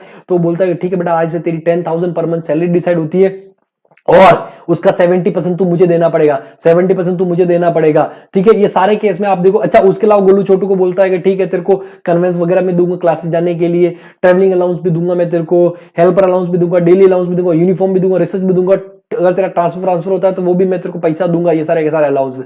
तो बेटा अगर देखोगे ये सारे केस में मैंने अमाउंट बोला, पहला ठीक है चिल्ड्रन गोलू छोटू, ठीक है, हॉस्टल में रहता है, हॉस्टल अलाउंस मैक्सिमम, मैंने बोला 2 चिल्ड्रन, 2 गोलू छोटू बोला 2 चिल्ड्रन, मैक्सिमम 2 चिल्ड्रन के लिए अलाउ होगा कितना, एग्जेम्प्ट होगा। ये वाला अमाउंट जो बेटा ये एग्जेम्प्ट है, ये क्या है, ये एग्जेम्प्ट पार्ट, जितना मिला उसमें से इतना एग्जेम्प्ट हो जाएगा, बाकी आपका टैक्सेबल हो जाएगा। तो हॉस्टल के लिए 300 रुपीज पे करता है, 300 rupees per child per month. फिर एजुकेशन का 100 रुपीज पर मंथ पर चाइल्ड एग्जेम्प्ट हो जाएगा, मतलब मैक्सिमम 200 पर मंथ, तो और 12 महीने का 2400 वहां पे हो जाएगा, ठीक है। बाकी जो 2 से ऊपर जो चले वो फुली टैक्सेबल हो जाएगा। फिर हैंडीकैप अगर वहां पे एम्प्लॉय है तो उसको आने जाने का, घर से ऑफिस, ऑफिस से घर, ट्रांसपोर्ट अलाउंस या इसको कम्युनिकेशन अलाउंस भी बोल सकते हैं, 3200। अगर नॉर्मल एम्प्लॉय तो उसके लिए फुली टैक्सेबल हो जाएगा, बट अगर हैंडीकैप तो 3200 एग्जेम्प्ट हो जाएगा, रिमेनिंग टैक्सेबल हो जाएगा। अगर हिली एरिया अलाउंस मिलता है तो 300 रुपीज, कितना फीट था, 300 फीट ऊपर था, hilly area 300 rupees per month exempt हो जाएगा। ट्राइबल एरिया 200 रुपए का टिकट लिया था ट्राइबल एरिया में जाने का, 200 rupees per month, 200 per month. फिर अंडरग्राउंड वहां पे एक माइंस खोद के आया था, अंडरग्राउंड माइन, तो 800 rupees per month, 800 rupees per month. और वहां पे अगर कोई एम्प्लॉयर ट्रांसपोर्ट अंडरटेकिंग, जैसे शिप का कैप्टन हो गया या फिर बस का ड्राइवर हो गया, तो उनको रनिंग अलाउंस मिलता है कितना, 10,000 पर मंथ। एग्जेम्प्ट होगा, ये एग्जेम्प्ट होगा 10,000 पर मंथ, जितना ही मिला है उसमें से 10,000 पर मंथ और 70% of allowance which ever is lower, वो एग्जेम्प्ट हो जाएगा, बाकी आपका टैक्सेबल हो जाएगा। बाकी केस में आप देखोगे इनमें मैंने अमाउंट नहीं बोला है, तो सर उस केस में जितना आप खर्चा करोगे उतना एग्जेम्प्ट होगा, बाकी टैक्सेबल हो जाएगा। फिर आता बेटा एचआरए। एचआरए ध्यान रखना, एचआरए अगर मुंबई दिल्ली कोलकाता चेन्नई के अंदर रहता है, मुंबई दिल्ली कोलकाता चेन्नई के अंदर रहता है, तो उस केस में जो भी आपका अमाउंट ऑफ एचआरए मिला है, जो भी आपका अमाउंट ऑफ एचआरए मिला है, दूसरा रेंट जितना पे किया माइनस 10% ऑफ सैलरी रेंट पे किया जिसे 10% माइनस 10% ऑफ क्या कर दोगे सैलरी, और 50% of salary which ever is lower, ये तीनों में से जो भी लोअर होगा वो आपका एग्जेम्प्ट हो जाएगा। ये अमाउंट ऑफ एग्जेम्पशन निकला, अमाउंट ऑफ एग्जेम्पशन, पहला एचआरए रिसीव, दूसरा rent paid minus 10% of salary, और तीसरा 50% Mumbai Delhi Kolkata Chennai 50% of salary which ever is lower, वो एग्जेम्प्ट हो जाएगा। और अदर सिटीज में बाकी सब सेम है, ये 40% ऑफ 50 की जगह 40% ऑफ सैलरी लेना है विच एवर इज लोअर, वो आपका क्या हो जाएगा एग्जेम्प्ट। और टैक्सेबल कैसे निकालोगे, जो एचआरए मिला था उसमें से आप एग्जेम्प्ट लेस कर दोगे तो आप क्या आ जाएगा, टैक्सेबल एचआरए आ जाएगा। ठीक है, सैलरी के अंदर क्या क्या आता है बेटा, तो सैलरी के अंदर बेसिक सैलरी आएगा plus DA in terms of retirement आ जाएगा और टर्नओवर कमीशन आ जाएगा। ठीक है, प्रोफेशनल नोट, प्रोफेशनल नोट क्या बोलता है कि बेटा इसको एग्जम्पशन तभी मिलेगा जब वो एक्चुअली रेंट पे कर रहा है, मतलब एक्चुअली किराए के मकान में रह रहा है, एक्चुअली किराए के मकान में रह रहा है। ठीक है, अगर वो अपनी वाइफ के साथ में रह रहा है, मकान वाइफ के नाम से या माइनर चिल्ड्रन के नाम से, और वो बोलता है मैं इनको किराया पे कर रहा हूं, झूठ बोल रहा है, क्योंकि पूरा का पूरा कंट्रोल उसके पास में, इन दैट केस भले वो किराया पे भी कर रहा है उसको एग्जम्पशन नहीं मिलेगा, लेकिन अपने पेरेंट्स के साथ में रह रहा है और पेरेंट्स को रेंट पे कर रहा है, पेरेंट्स क्या पे कर रहा है, रेंट पे कर रहा है, तो उस केस में बेटा एग्जम्पशन मिलेगा, क्योंकि पेरेंट्स को रेंट पे करना दैट इज माना जाता है कि हाँ एक्चुअली रेंट पे कर रहा है, क्योंकि पेरेंट्स के ऊपर कंट्रोल नहीं माना जाता। ठीक है, एंटरटेनमेंट अलाउंस अगर गवर्नमेंट एम्प्लॉय को मिला है तो बेटा पहले तो ये पूरा का पूरा टैक्सेबल होगा, पहले तो आप उसको बापजी आप पेंशन लेवल में ऐड कर दोगे अलाउंसेस में, फिर उसके बाद में आप क्या कर दोगे, डिडक्शन दे दोगे। सर डिडक्शन कितना देना, सिर्फ गवर्नमेंट एम्प्लॉयज के लिए कितना देना, तो एक्चुअल अमाउंट ऑफ जो भी रिसीव हुआ है 1/5 ऑफ बेसिक सैलरी और maximum 5,000 whichever is lower, exemption आप डिडक्शन दे दोगे। लेकिन अगर किसी और एम्प्लॉय को मिला तो बेटा ये फुली टैक्सेबल होता है, कोई किसी तरह का डिडक्शन नहीं मिलता है, ये चीज ध्यान रखना। उसके बाद में बेटा नेक्स्ट आता है आपका प्रोविडेंट फंड। प्रोविडेंट फंड आपको जैसे कि पता है कि भाई गवर्नमेंट एम्प्लॉयज के लिए एसपीएफ होता है, अदर एम्प्लॉयज के लिए जो गवर्नमेंट रूल्स के हिसाब से होता है आरपीएफ होता है, अदर एम्प्लॉय जो गवर्नमेंट रूल्स के हिसाब से नहीं होता अनरिकॉग्नाइज्ड प्रोविडेंट फंड यूआरपीएफ होता है, और बाकी सब लोग कर सकते हैं पीपीएफ पब्लिक प्रोविडेंट फंड के अंदर, तो हर कोई चाहे एम्प्लॉय नहीं हो वहां पे। सबसे पहला बेटा एसपीएफ, तो देखो हर प्रोविडेंट फंड के अंदर तीन तरह कंट्रीब्यूशन हो सकता है, ओन कंट्रीब्यूशन, दूसरा आपका एम्प्लॉयर्स कंट्रीब्यूशन, और तीसरा कंट्रीब्यूशन आता है आपका इंटरेस्ट कंट्रीब्यूशन। तो अगर एसपीएफ है तो own contribution, employers contribution, interest contribution, तीनों के तीनों आपके क्या हो जाएंगे। अच्छा ये तो करना है इग्नोर। सर क्यों इग्नोर करना है, क्योंकि आप ओन कंट्रीब्यूशन कब करते हो, जो आपको बेसिक सैलरी होता है, बेसिक सैलरी में से आपका वो काटेगा, क्या ओन कंट्रीब्यूशन काट के देता है। तो आपका जो मान लो 10,000 बेसिक सैलरी था, उसमें से ओन कंट्रीब्यूशन 2,000 काट दिया, बचा कितना 8,000, तो ये आपका क्या होगा नेट बेसिक सैलरी। आप मैंने थोड़ी देर पहले बोला ग्रॉस अप करना पड़ेगा, तो वो वाला अमाउंट आप फिर से जोड़ दोगे, 2,000 फिर से जोड़ दोगे, और ये ग्रॉस बेसिक सैलरी आप टैक्स के लिए ऑफर करोगे कितना 10,000। तो इसका मतलब ये होता है कि सर ये जो ओन कंट्रीब्यूशन है ये आप ऑलरेडी ऑफर कर चुके हो टैक्स के लिए, ये बेसिक सैलरी का पार्ट होती है, इसलिए इसको क्या कर देते हैं बेटा इग्नोर। ठीक है, एम्प्लॉयर कंट्रीब्यूशन एग्जेम्प्ट हो जाएगा, इंटरेस्ट कंट्रीब्यूशन भी एग्जेम्प्ट हो जाएगा। हाँ ये ओन कंट्रीब्यूशन अगर आप देखोगे तो ये 2,000 आपने इन्वेस्ट किया है, अगर ये पैसा आपके पास में आता था आप एलआईसी में डालते, म्यूचुअल फंड में डालते, तो एक तरह से आपने प्रोविडेंट फंड के अंदर क्या किया है, इन्वेस्ट किया है। तो ये जो ओन कंट्रीब्यूशन इसका एटीसी के अंदर डिडक्शन मिलता है, एटीसी के अंदर क्या मिलता है, डिडक्शन मिलता है, एटीसी का डिडक्शन मिलता है जो भी आपने किया है, मैक्सिमम 1,50,000 आपको पता है सब मिला करके। अच्छा ये सब मिला के जब लमसम अमाउंट मिलेगा बेटा, वो लमसम अमाउंट भी क्या हो जाता है आपका at the time of retirement death exempt हो जाएगा 10-11 के अंदर। फिर आता बेटा RPF, recognise provident fund. Recognise provident fund की अगर मैं बात करूं तो एम्प्लॉय कंट्रीब्यूशन का तो सेम, उसको इग्नोर कर देना, मैंने बता दिया आपको। हाँ इसका एटीसी के अंदर डिडक्शन जरूर मिल जाएगा, एटीसी के अंदर क्या मिल जाएगा आपका डिडक्शन मिल जाएगा। ठीक है, चैप्टर 6 के अंदर जो भी आपने कंट्रीब्यूट किया है 1,50,000 की लिमिट के हिसाब से। एम्प्लॉयर कंट्रीब्यूशन, आपका जो एम्प्लॉयर का कंट्रीब्यूशन है, अगर वो contribution up to 12% of salary है, टू 12% क्या है सैलरी, तब तो क्या हो जाएगा एग्जेम्प्ट, और इसके ऊपर जो एक्सेस वाला पार्ट होगा, एक्सेस वाला पार्ट होगा वो टैक्सेबल हो जाएगा, क्या हो जाएगा टैक्सेबल।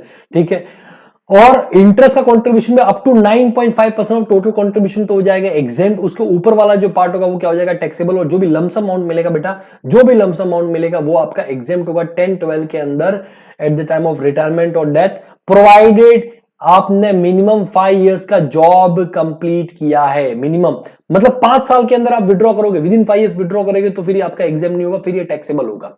लेकिन 5 साल की जॉब होने के बाद में अगर आप वहां पे विड्रॉ करते हो तो एग्जेम्प्ट हो जाएगा। तो कंडीशन क्या बेटा, completion of 5 years of service. हाँ लेकिन इसमें भी एक्सेप्शन है कि पहले 5 साल के अंदर छोड़ देते हो बट किसी रीजन की वजह से छोड़ते हो तो बेटा आपका टैक्सेबल नहीं होगा, वो एग्जेम्प्ट होगा।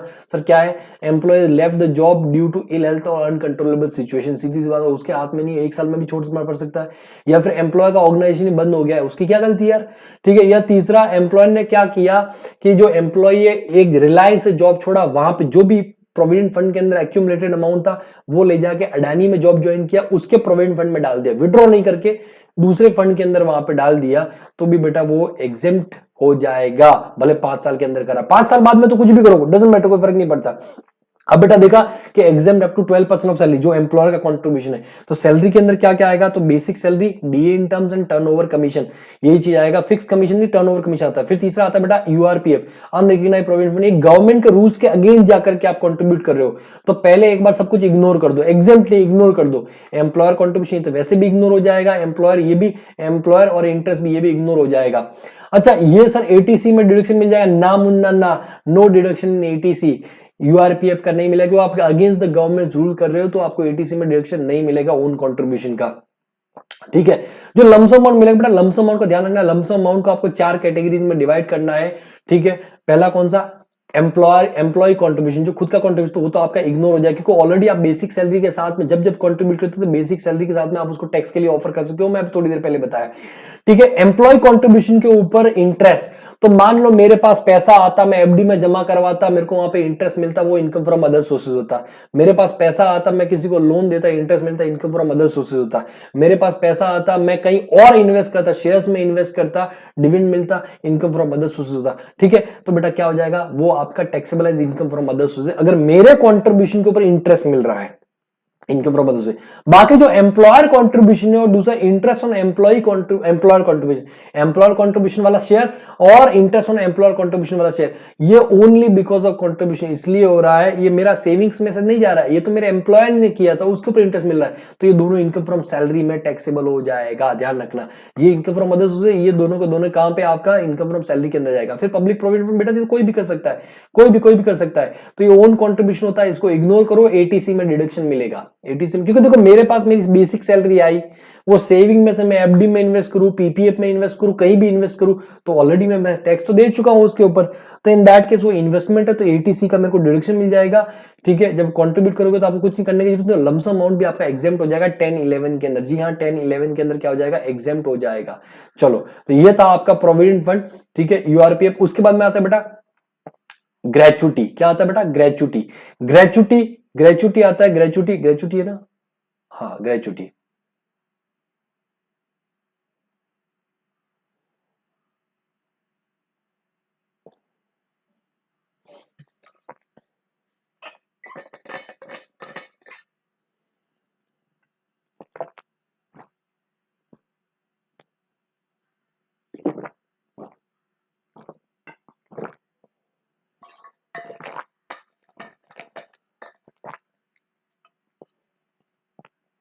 ग्रेचुटी आता है बेटा, ग्रेचुटी जो बेसिकली क्या होता है, इट इज रिटायरमेंट बेनिफिट, पर sometimes gratuity during the course of service भी मिलता है। तो अगर कोई gratuity during the course of service मिला है तो बेटा वो आपका फुल्ली टैक्सेबल होगा। अगर कोई एम्प्लॉय जॉब कर रहा है उसको ग्रेचुटी मिला, इट इज फुल्ली टैक्सेबल, चाहे गवर्नमेंट एम्प्लॉय चाहे नॉन गवर्नमेंट एम्प्लॉय। लेकिन अगर ग्रेचुटी मिला है not in the during the course of service, gratuity अगर मिला है वहां पे eight the time of retirement और डेथ, ठीक है, तो अगर गवर्नमेंट एम्प्लॉय बेटा फुल्ली एग्जेम्प्ट हो जाएगा, पूरा का पूरा क्या हो जाएगा, एग्जेम्प्ट हो जाएगा। लेकिन अदर एम्प्लॉय, तो अदर के एम्प्लॉय केस में या तो वो पेमेंट ऑफ ग्रेचुटी पोगा में कवर्ड है, 1972 पोगा में क्या है, कवर्ड है, या फिर वो पोगा में कवर्ड नहीं है, 1972 पोगा में कवर्ड नहीं है, तो ठीक है सर अदर एम्प्लॉय किसी को, अगर वो पोगा में कवर्ड है, अगर वो covered under payment of gratuity act है, तो सर एक पर्टिकुलर अमाउंट तो एग्जेम्प्ट होगा। सर वो एग्जेम्प्ट अमाउंट क्या होगा, 15 दिन की सैलरी लेनी है, लेकिन 15 दिन मतलब पूरे महीने में से नहीं, 26 दिन। ऐसे अज्यूम करो, ऐसे याद करने के हिसाब से कि पोगा केस में संडे का 4 छुट्टी मिलता है, पोगा केस में संडे का 4 छुट्टी मिलता है, तो 15/26 इंटू जो भी सैलरी, ये सैलरी और number of years of service, ठीक है, कंप्लीट फ्रैक्शन है उसको राउंड ऑफ कर दो, फ्रैक्शन क्या कर दो बेटा, राउंड ऑफ, 36 साल 9 महीना 37 ईयर्स। ठीक है, दूसरा एक्चुअल अमाउंट ऑफ जो ग्रेचुटी है वो रिसीव, और तीसरा maximum rupees 20 lakh which ever is lower, which ever is lower, ये एग्जेम्प्ट हो जाएगा, और जितना मिला है उसमें से एग्जेम्प्ट लेस करोगे, रिमेनिंग टैक्सेबल हो जाएगा। ठीक है सर, सैलरी के अंदर क्या क्या आता है, तो जो लास्ट मंथ है, लास्ट मंथ रिटायरमेंट के टाइम पे जब लास्ट मंथ है, जब भी रिटायर हुआ, तो जो लास्ट सैलरी थी एक महीने की, वो बेसिक सैलरी और डीए, चाहे वो इन टर्म्स है या नॉट इन टर्म्स है, पूरा का पूरा आपको डीए लेना है लास्ट महीने, एक महीने की बेसिक सैलरी और डीए बोथ लेना है, वो आपका सैलरी वो यहां पे आ जाएगा। ठीक है, एक महीने की सैलरी आ गया जिसके अंदर डीए भी आ गया, 15/26 ले लिया और नंबर ऑफ ईयर्स से मल्टीप्लाई कर दिया आपने वो। ठीक है, अमाउंट जितना मिला है वो, और maximum 20 lakh which ever is lower, ये एग्जेम्प्ट हो जाएगा। और आप नीचे देखोगे कि एग्जेम्प्ट में से आप लेस करोगे टैक्सेबल ग्रेचुटी, क्या जितना ग्रेचुटी मिला उसमें से एग्जेम्प्ट लेस किया तो आपका टैक्सेबल ग्रेचुटी आ जाएगा। ये तो पोगा के लिए। नॉन पोगा अगर एम्प्लॉय, बेटा नॉन पोगा एम्प्लॉय तो उसको संडे का छुट्टी नहीं मिलता, तो 15/30, 15 दिन की सैलरी लेनी है, लेकिन नॉन पोगा को संडे का छुट्टी नहीं मिलता, 15/30। ठीक है, into salary, number of years of service, यहां पे बेटा फ्रैक्शन इग्नोर हो जाएगा, 36 साल 9 महीना 36 ईयर्स। पोगा में फ्रैक्शन राउंड ऑफ होता है 36 साल 9 महीना 37 ईयर्स, बट यहां पे 36 साल 11 महीना 29 दिन 36 ईयर्स। ठीक है, तो in that case fraction ignore हो जाएगा, एक्चुअल अमाउंट जो भी मिला और maximum 20 lakh which ever is lower. Sir यहाँ पे सैलरी क्या आएगा, यहाँ पे सैलरी आपको क्या करना है बेटा, एवरेज सैलरी निकालना है, एवरेज ऑफ 10 मंथ्स। अच्छा, पहले सैलरी में क्या आएगा, तो basic salary, DA in terms आ जाएगा, खाली इन टर्म्स, इधर दोनों डी आता है बट इधर इन टर्म्स आ जाएगा, और इधर टर्नओवर कमीशन। जनरली जहां जहां पे बेसिक सैलरी के साथ में डीए इन टर्म्स आता है वहां पे टर्नओवर कमीशन भी आएगा, ध्यान रखना।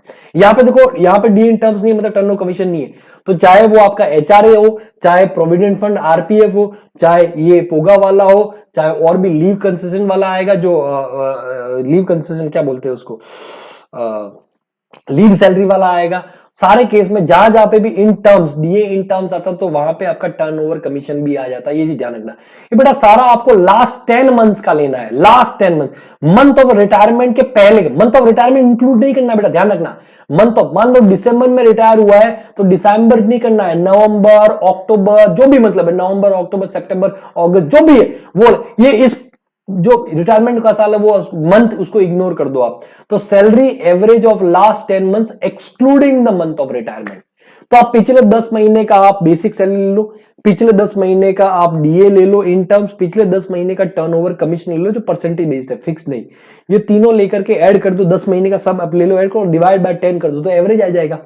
जैसे ही आप 10 महीने का लेकर के सारी चीजें और डिवाइड बाय 10 करोगे तो वो एक महीने का टेक्निकली हो गया ना, वो एक महीने का सैलरी यहां पे आ गया, 15/30 कर दो, और number of years of service वहां पे कंप्लीट फ्रैक्शन इग्नोर करके इस तरीके से आपको निकालना है, ध्यान रखना। ये सबसे इंपॉर्टेंट बेटा, जो मंथ ऑफ रिटायरमेंट है उसको एक्सक्लूड करना, उसको ले लिया तो गलत हो जाएगा। सर गलत कैसे होगा सर, 10 महीने का तो सेम, अगर सेम अमाउंट है तो गलत नहीं होगा, लेकिन अगर बीच में सैलरी आपकी चेंज हो रही है कि अगस्त में 5,000 से 6,000 हो गई, तो बेटा उस केस में आपका गड़बड़ हो जाएगा, ध्यान रखना। ठीक है बेटा, पहले भी अगर वो ग्रेचुटी ले चुका है और एग्जेम्पशन ले चुका है तो फिर जो मैक्सिमम अमाउंट दोनों जगह 20 लाख लिखा है ना, वो मैक्सिमम अमाउंट जितना अमाउंट का एग्जेम्पशन ले चुका है उतना अमाउंट से कम हो जाएगा। मान लो पहले रिलायंस में था, रिलायंस में उसने 5 लाख ग्रेचुटी लिया था, उसमें 3 लाख का एग्जेम्पशन ऑलरेडी ले चुका है, तो अभी जब वो मैक्सिमम 20 लाख नहीं लिखना है, वो क्वेश्चन में आपको इंफॉर्मेशन दे रखा होगा, वो 20 में से 3 लेस कर लो, तो वो जो 20 लाख का लिमिट है वो लाइफ टाइम लिमिट है बेटा, वो लाइफ टाइम लिमिट है कि वही पूरी लाइफ के अंदर वो खाली 20 लाख का ही क्या ले सकता है, एग्जम्पशन ले सकता है मैक्सिमम। ओके, फ्रैक्शन देख लेना, वही चीज है। ठीक है, उसके बाद में आपका आता है, नेक्स्ट आता है पेंशन। पेंशन अगर वहां पे अनकमिटेड पेंशन मतलब जो मंथली बेसिस पे पेंशन मिलता है वो फुली टैक्सेबल होगा, चाहे गवर्नमेंट एम्प्लॉय या नॉन गवर्नमेंट एम्प्लॉय। लेकिन कम्यूटेड पेंशन लमसम अमाउंट अगर मिल रहा है कि भाई बोलता है कि सर मेरे को तो दे दो, एक बार में दे दो, कहानी खत्म कर दो, तो उस केस में बेटा अगर गवर्नमेंट एम्प्लॉय तो फुल्ली एग्जेम्प्ट हो जाएगा। अगर अदर एम्प्लॉय तो अदर एम्प्लॉय में हम चेक करेंगे, क्वेश्चन में इंफॉर्मेशन दे रखा होगा क्या उसको ग्रेचुटी भी मिला है, क्या उसको ग्रेचुटी मिला है, बोले हाँ सर मिला है, ग्रेचुटी मिला है, तो इन दैट केस बेटा एग्जम्पशन कितना लेना है, 33.33% of full pension. Full pension, commuted pension वाला नहीं। तो अगर क्वेश्चन में ऐसा बोलता है कि इसने 70% कम्यूट कर दिया फॉर ₹3 लाख, तो इसमें अमाउंट कितना मिला, इसको अमाउंट मिला 3 लाख रुपए। लेकिन जब एग्जिबिशन निकालेंगे 1/3 निकालेंगे तो आपको फुल पेंशन निकालना पड़ेगा। तो ये 3 लाख अगर आपका 70% है, ठीक है, तो 100% कितना हो जाएगा, जो भी होता है आप अमाउंट देख लेना कि भाई इतना 100% होता है, तो वो आपका मान लो फॉर एग्जांपल 5 लाख लेता हूं, देखो मैं नहीं कर, चलो निकाल लेता हूं ना, ये 3 lakh divide by 70 into 100, sir ये हो जाएगा आपका 4 लाख, 100 कितना हो गया सर, 4,28,571, ठीक है, राउंड ऑफ कर दिया मैंने 571, ये फुल पेंशन हो गया, ये फुल पेंशन हो गया, ठीक है, ये फुल पेंशन हो गया। अब बेटा इसका 1/3, इसका कितना 1/3, तो 4,28,500, अगर ग्रेचुटी मिला था तो उसको, ग्रेचुटी भी मिला था तो उसका 1/3 ले लेंगे, ये आपका एग्जेम्प्ट हो जाएगा। तो 4 into divide by 3, divide by 3 कर देता हूं मैं, तो सर ये हो गया 1,42,857, ये आपका एग्जेम्प्ट हो गया। मिला कितना 3 लाख, तो 3 लाख माइनस 142,857 आपने लेस कर दिया, ये एग्जेम्प्ट लेस कर दिया, तो आपका टैक्सेबल कितना हो गया सर, जो बैलेंस अमाउंट है वो आपका टैक्सेबल हो जाएगा, माइनस 3 लाख, क्यों मिला तो आपको 3 लाख ही था, 157,143 ये आपका टैक्सेबल हो जाएगा। टैक्सेबल जो लमसम अमाउंट है कम्यूटेड पेंशन वो टैक्सेबल हो जाएगा। वैसे ही अगर किसी को ग्रेचुटी नहीं मिला है बेटा, तो उसको थोड़ा ज्यादा एग्जेम्पशन दे दो। सर ज्यादा एग्जेम्पशन मतलब उस केस में एग्जेम्पशन हाफ हो जाएगा, तो उस केस में सर ये जो निकाला है ना 428 निकाला था ना, उसका हाफ वहां पे ले लो, उसका कितना ले लो बेटा, हाफ ले लो, हाफ ले लो, बस बात खत्म, इतना एग्जेम्प्ट हो जाएगा जो भी अमाउंट है, और जो एग्जेम्पशन निकाला है जितना रिसीव हुआ है उसमें से आप लेस कर दो। अच्छा ऐसा भी हो सकता है कि आपको 2 महीने कम्यूटेड पेंशन मिला, अनकम्यूटेड मंथली बेसिस पे 2 महीने मिला, फिर उसके बाद में आपने 70% वहां पे कम्यूट कर लिया, तो इन दैट केस ये तो करना ही करना है आपको, प्लस 2 महीने अनकम्यूटेड मिला वो आप पेंशन, प्लस जो बचे हुए मान लो 3 महीने आपको 30% अनकम्यूटेड मिल रहा है ना भाई। मान लो आपका 5,000 पेंशन था, फॉर एग्जाम्पल 5,000 पेंशन था, ये 5,000 पेंशन आपका डिसाइड हुआ नवंबर से, कब से डिसाइड हुआ, नवंबर, तो नवंबर प्लस दिसंबर तो आपको 5,000 इंटू 2 ये पेंशन मिला, अनकम्यूटेड मिला। फिर उसके बाद में आपने जनवरी से क्या कर लिया, 3 लाख के लिए 70% कम्यूट कर लिया, तो 70% कम्यूट कर लिया, तो ये 3 लाख का तो हिसाब किताब आपने ऐसे कर लिया।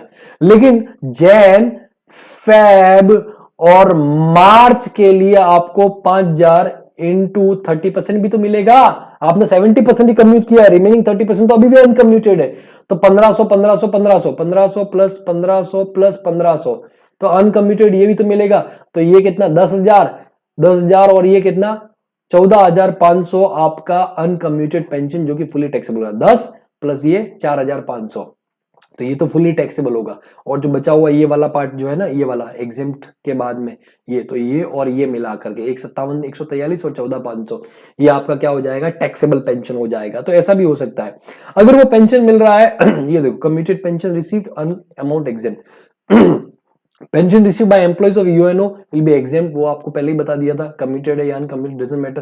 Pension receive by individual who are winner of award like Vir Chakra, Paramvir चक्र, शौर्य चक्र, महावीर चक्र एक्सेट्रा 10, 18। अभी आपको पता होगा कि जो गणतंत्र दिवस है 26 जनवरी की पूर्व संध्या को जो कर्नल संतोष बाबू थे जो गलवान घाटी के अंदर चाइनीज से भिड़ते हुए शहीद हुए थे, उनको महावीर चक्र दिया गया है, सेकेंड हाईएस्ट अवार्ड बोलते हैं उनको, परमवीर चक्र के बाद में सेकंड हाईएस्ट बोलते हैं महावीर चक्र दिया गया, ठीक है। तो अगर उनकी तो हालांकि डेथ होगी, अगर वो मान लो जिंदा होते, मरणोपरांत दिया गया, अगर मान लो वो जिंदा होते उनको पेंशन मिलती, बेटा वो फुल्ली एग्जेम्प्ट हो जाता। इवन गलवान घाटी के अंदर और दूसरे लोग भी शहीद हुए थे, आपको याद होगा, उनको कोई अवार्ड नहीं मिला, लेकिन उनके फैमिली मेंबर्स को पेंशन, हालांकि family pension is taxable under the income from other sources, but still अगर उनके फैमिली मेंबर्स को मिलेगी तो वो भी क्या हो जाएगी, एग्जेम्प्ट हो जाएगी। फिर बेटा आता है लीव सैलरी, क्या आता है, लीव सैलरी की अगर मैं बात करूं तो लीव सैलरी अगर eight the time of service मिलता है, अच्छा लीव सैलरी होता क्या है कि आपको छुट्टियां मिलती है, छुट्टियों अगर आपने इस्तेमाल नहीं किया तो फिर इस केस में आपको उसके बदले में पैसा मिल जाएगा, ठीक है। अगर वो eight the time of service है तो वो बेटा फुल्ली क्या हो जाएगा, फुल्ली टैक्सेबल। लेकिन अगर आपको at the time of retirement मिल रहा है और आप गवर्नमेंट एम्प्लॉय, आप क्या हो, गवर्नमेंट एम्प्लॉय, फुल्ली एग्जेम्प्ट हो जाएगा। लेकिन अगर आप अदर एम्प्लॉय तो वो एग्जेम्प्ट हो जाएगा सर, क्या हो जाएगा, एग्जेम्प्ट हो जाएगा, ठीक है। लेकिन एग्जेम्प्ट कितना होगा सर, आपको लीव क्रेडिट निकालना है डिवाइड बाय 30, मतलब ये लीव क्रेडिट ध्यान रखना ये डेज में रहेगा, ये लीव क्रेडिट आपको डेज में निकालना है, डिवाइड बाय 30 करोगे तो मंथ हो जाएगा वहां पे, है ना। आप लीव क्रेडिट डेज में निकालोगे, मान लो 300 डेज है वहां पे, इतने लीव क्रेडिट आपके पास में, डिवाइड बाय 30 करोगे तो 10 मंथ्स हो जाएंगे, क्या हो जाएंगे 10 मंथ्स हो जाएंगे, और उसको मल्टीप्लाई करना है एवरेज सैलरी से, एक महीने की एवरेज सैलरी। एवरेज सैलरी वैसे ही निकालना है जो हमने नॉन पोगा में निकाला था, 10 महीने का एवरेज सैलरी इनटू दूसरा आता है 10 मंथ्स का आपको एवरेज सैलरी लेना है, ठीक है। अमाउंट रिसीव जितना आपको लीव सैलरी का मिला और maximum 3 lakh which ever is lower, ये आपका एग्जेम्प्ट हो जाएगा। टैक्सेबल क्या हो जाएगा, जितना मिला उसमें से ये लेस कर दोगे तो आपका टैक्सेबल हो जाएगा। अब देखो एवरेज सैलरी कैसे निकालना है, तो average of preceding 10 months excluding the month of retirement, वैसे ही जैसे नॉन पोगा, सेम एज नॉन पोगा, सेम एज नॉन पोगा, सेम एज नॉन पोगा, ये चीज ध्यान रखना, ठीक है। बेसिक सैलरी वही DA in terms and turn, salary जहां पे लेना एवरेज सैलरी के लिए, तो मैंने बता बेटा जहां कहीं भी इन टर्म्स आएगा टर्नओवर कमीशन भी आ जाएगा परसेंटेज के अंदर, वो तो एकदम सेम है, नॉन पोगा था वैसे ही सेम है, आपको एवरेज सैलरी निकालना है, उसमें कोई फर्क नहीं है, ठीक है। लीव क्रेडिट ये समझना बात को, लीव क्रेडिट कैसे निकालना है तो मैं आपको बताता हूं कि number of years of service ले लो जो कंप्लीटेड फ्रैक्शन इग्नोर कर, मान लो 36 इयर्स 9 मंथ्स था, तो इस केस में 36 इयर्स ले लो आप, ठीक है। फिर उसके बाद में आपको जितना मैक्सिमम लीव अलाउड था पर ईयर वो ले लो, maximum 30 as per income tax act. तो बेटा देखो इनकम टैक्स एक्ट बोलता है कि मैक्सिमम 30, भाई आपका एम्प्लॉयर 365 दिन के लिए आपको छुट्टी दे दे, इनकम टैक्स थोड़ी आपको इतना एग्जेम्पशन देगा। तो इन दैट केस मान लो आपका एम्प्लॉयर 50 छुट्टी देता है और इनकम टैक्स क्या बोलता है, नहीं मैक्सिमम 30, तो विच एवर इज लोअर, तो यहां पे आपको 30 लेना है। लेकिन अगर आपका एम्प्लॉयर आपको 20 ही देता है, आपका एम्प्लॉयर कितना देता है, आपको 20 देता है, 20 साल की 20 छुट्टी देता है, तो 20 और 30 which ever is lower, which ever is lower, तो सर कितना आ जाएगा 20 आ जाएगा, तो इसलिए बोलो 30 डेज मैक्सिमम है इनकम टैक्स के हिसाब से, ठीक है, तो ये 20 आ जाएगा।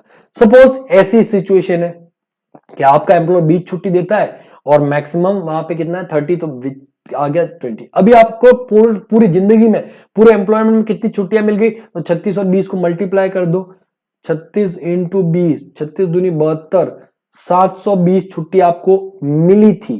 अब उसमें से आपने कितनी यूज कर ली, तो सर 720 में से मान लो फॉर एग्जाम्पल आपने 420 यूज कर ली, 420 डेज आपने लीव यूज कर ली, तो सर लीव क्रेडिट क्या आ जाएगा, तो जितनी आपको छुट्टी मिली थी उसमें से आपने जितनी यूज करी, एकदम सिंपल तरीके से निकालो, तो ये आपका डेज वहां पे आ जाएगा 300 डेज आ जाएगा, ये लीव क्रेडिट हो गया। अब देखो ऊपर आप वहां पे क्या करना है, ऊपर जो है ना, ऊपर यहाँ पे आपको क्या करना है, ये लीव क्रेडिट बहुत आराम से निकालना, ध्यान रखना, ये 300 डेज आपने लिया डिवाइड बाय 30। अगर आप वहीं पे लीव क्रेडिट मंथ में कन्वर्ट करते हो तो फिर डिवाइड बाय 30 मत करना, अगर आप डेज में लेके, मैं बोलो डेज में लेके डिवाइड बाय 30 करो, इनटू मान लो एवरेज सैलरी है 10,000 रुपीज, एवरेज निकाल लिया 10 महीने का लास्ट का, ठीक है। तो ये कितना हो गया सर, ये हो गया 10 तो 1 लाख रुपए, 1 लाख रुपीज। वैसे ही 10 महीने की सैलरी इनटू ये भी 10,000, तो ये भी 1 लाख आ गया, सेम ये भी 1 लाख आ गया, ठीक है। अमाउंट रिसीव्ड है, अमाउंट रिसीव्ड है, अमाउंट रिसीव्ड है 4 लाख रुपए, और मैक्सिमम कितना 3 लाख, मैक्सिमम कितना 3 लाख, तो सर एग्जेम्प्ट कितना हो जाएगा, विच एवर इज लोअर, तो एग्जेम्प्ट हो जाएगा 1 लाख रुपीज, और टैक्सेबल कितना हो जाएगा सर, तो जितना मिला है 4 माइनस 1, सर 3 लाख रुपए आपका टैक्सेबल हो जाएगा। आई होप आपको बहुत अच्छे समझ में आ गया होगा, ठीक है। उसके बाद में बेटा आता है लीव सैलरी के बाद में आता है अरे यार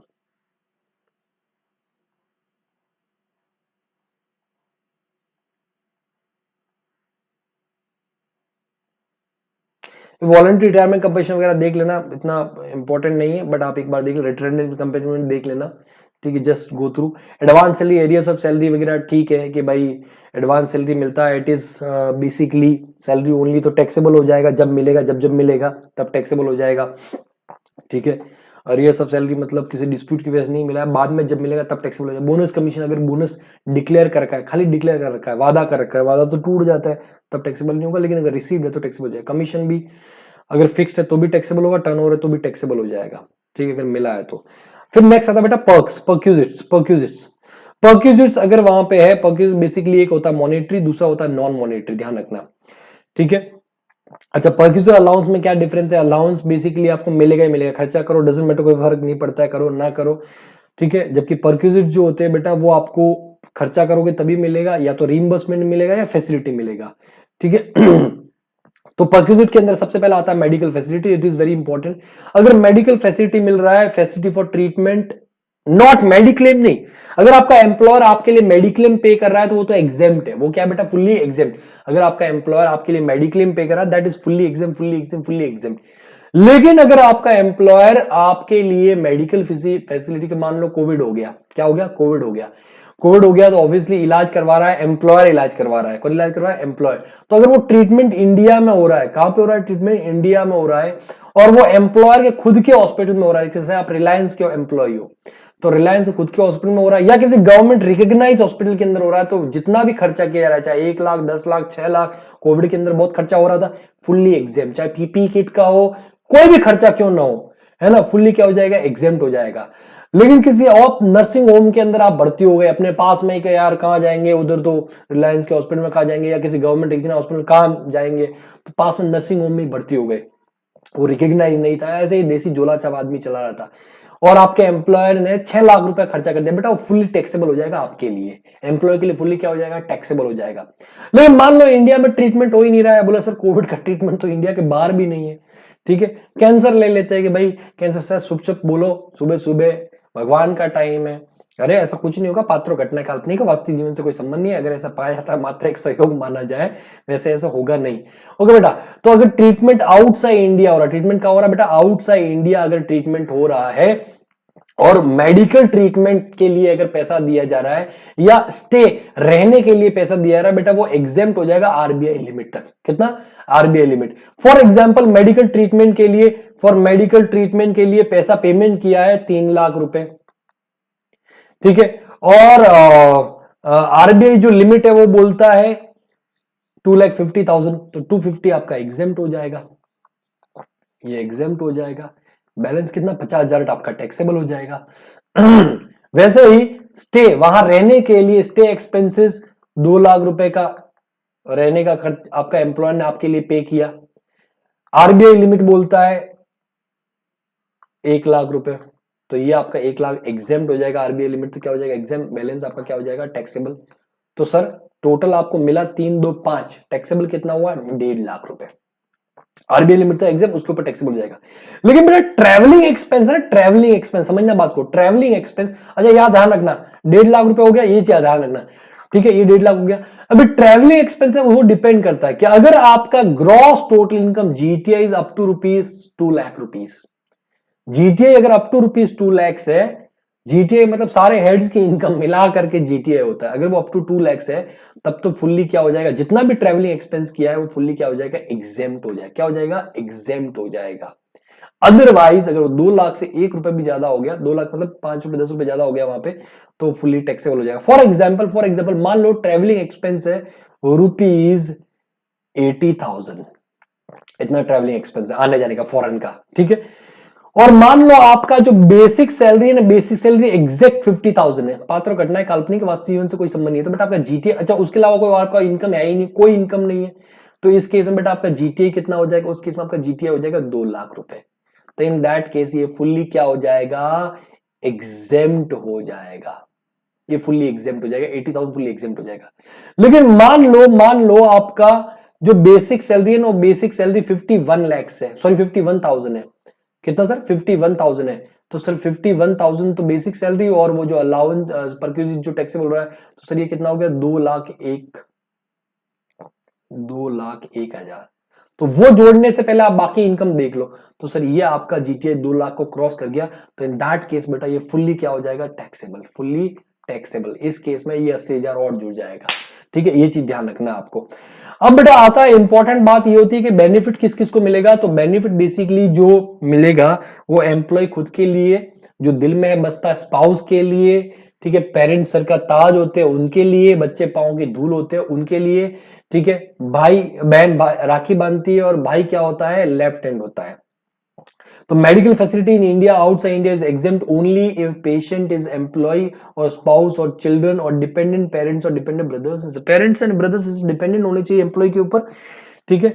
तो ये जो सारी फैसिलिटी हमने डिस्कस की है, चाहे इंडिया के अंदर चाहे आउटसाइड इंडिया, पेशेंट कौन है वहां पे, पेशेंट एम्प्लॉय खुद, spouse, parents, dependent brothers and sister, and children का डिपेंडेंट होना जरूरी नहीं है। अगर वो नॉन डिपेंडेंट है, खुद के ऊपर डिपेंडेंट है, अपने आप के ऊपर डिपेंडेंट, तो भी वहां पे एम्प्लॉय को एग्जेम्पशन मिल जाएगा अगर उसके एम्प्लॉयर मुकेश जी ने पैसा पे किया है तो।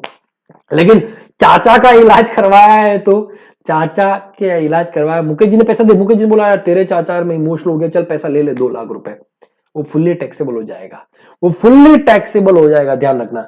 दूसरा, आउटसाइड इंडिया जब जाते हैं बेटा तो जो स्टे और ट्रेवल, वहां पे रहने और आने जाने का जो पैसा आपको मिलेगा, पैसा आपको 5 लाख मिला। सर किस किस के लिए मिला? सर मैं गया, ठीक है, मेरी बीवी भी गई, मेरे पेरेंट्स को भी ले गया, इलाज करवाने में जा रहा हूं अपना, लेकिन चलो मुकेश ने बोला 5 लाख ले, घूम घूम के आ जाना, सबको ले जा। नहीं बेटा, ठीक है। तो जो स्टे और ट्रेवल का जो एग्जेम्प्ट होगा 1 पेशेंट मतलब मेरे लिए और 1 केयर टेकर के लिए, ठीक है। तो स्टे के लिए 1 पेशेंट 1 केयर टेकर के लिए बस खाली इतने 2 लोगों के लिए एग्जेम्प्ट होगा, बाकी सबके लिए टैक्सेबल हो जाएगा। और सर मेडिकल तो जिस जो पेशेंट है ना खाली उसके लिए ही होगा। मैं मेरे चाचा जी को साथ में ले गया तो चाचा जी वहां पे मान लो केयर टेकर है, सिर्फ चाचा जी को साथ में लेके आओ, वे केयर टेकर है मेरे, तो उस केस में स्टे एंड ट्रेवल हम दोनों का क्या हो जाएगा? एग्जेम्प्ट, आरबीआई लिमिट के अंदर नहीं, ट्रेवल का आरबीआई लिमिट में नहीं आता, वो तो डिपेंड करता है। और चाचा जी का मान लो घुटने का ऑपरेशन करवाया ना मुन्ना ना, उसका एग्जाम नहीं हो, फुल्ली टैक्सेबल हो जाएगा। अगर मेडिक्लेम इंश्योरेंस प्रीमियम पे कर रहा है एम्प्लॉयर तो बेटा फुल्ली क्या हो जाएगा? एग्जेम्प्ट हो जाएगा, फुल्ली क्या हो जाएगा? एग्जेम्प्ट हो जाएगा। उसके बाद में नेक्स्ट आता है लीव ट्रेवल असिस्टेंस। भाई एम्प्लॉय थक जाता है, मैं भी पढ़ाते पढ़ाते जैसे थक गया हूं अभी, तो एम्प्लॉय थक जाता है तो उसको घूमने फिरने के लिए एम्प्लॉयर बोलता है जा घूम के आ, कुछ दिन तो गुजार गुजरात के अंदर, राजस्थान को कुछ देख करके आ, मध्य प्रदेश हिंदुस्तान का दिल देख करके आ, नॉर्थ ईस्ट जाके आ, घूमने के लिए जा बेटा।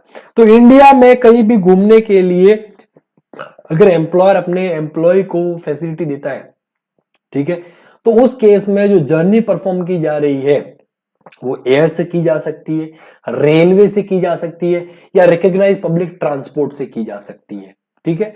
तो उनके थ्रू आप कर रहे हो तो जो पैसा आपको मिलेगा उसमें से कुछ अमाउंट क्या हो जाएगा? एग्जेम्प्ट हो जाएगा। क्या हो जाएगा बेटा? एग्जेम्प्ट हो जाएगा। तो देखो अगर आपने एयर से ट्रेवल किया है तो मान लो आपको पैसा मिला है, ठीक है, पैसा मिला है, अमाउंट रिसीव हुआ है ₹50,000, ठीक है, 50,000 आपको मिला है। सर एग्जाम्प्ट कितना होगा?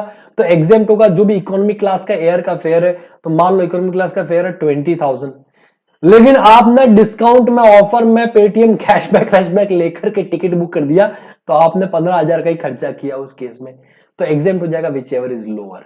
15 एग्जाम्प्ट हो जाएगा। तो सर आपको मिला था 50, 15 एग्जाम्प्ट, रिमेनिंग 35,000 टैक्सेबल हो जाएगा।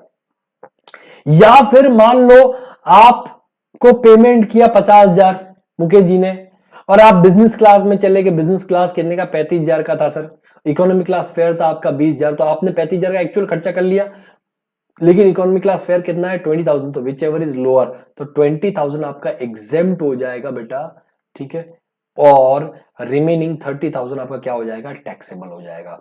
भले अपना खर्चा डजंट मैटर, कोई फर्क नहीं पड़ता कि आपने 35 किया है।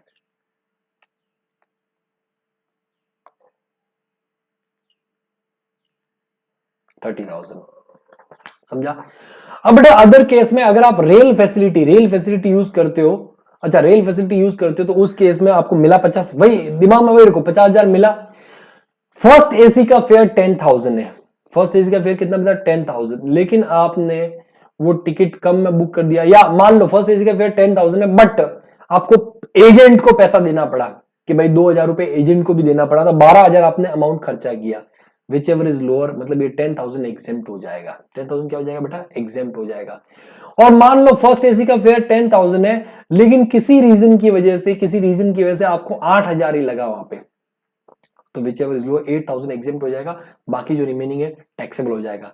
लेकिन मान लो उस पर्टिकुलर रूट पे रेल फैसिलिटी अवेलेबल नहीं है, कि आप कश्मीर जा रहे हो, कश्मीर में अभी रेल फैसिलिटी अवेलेबल नहीं है, तो इन दैट केस वहां पे जो रिकॉग्नाइज पब्लिक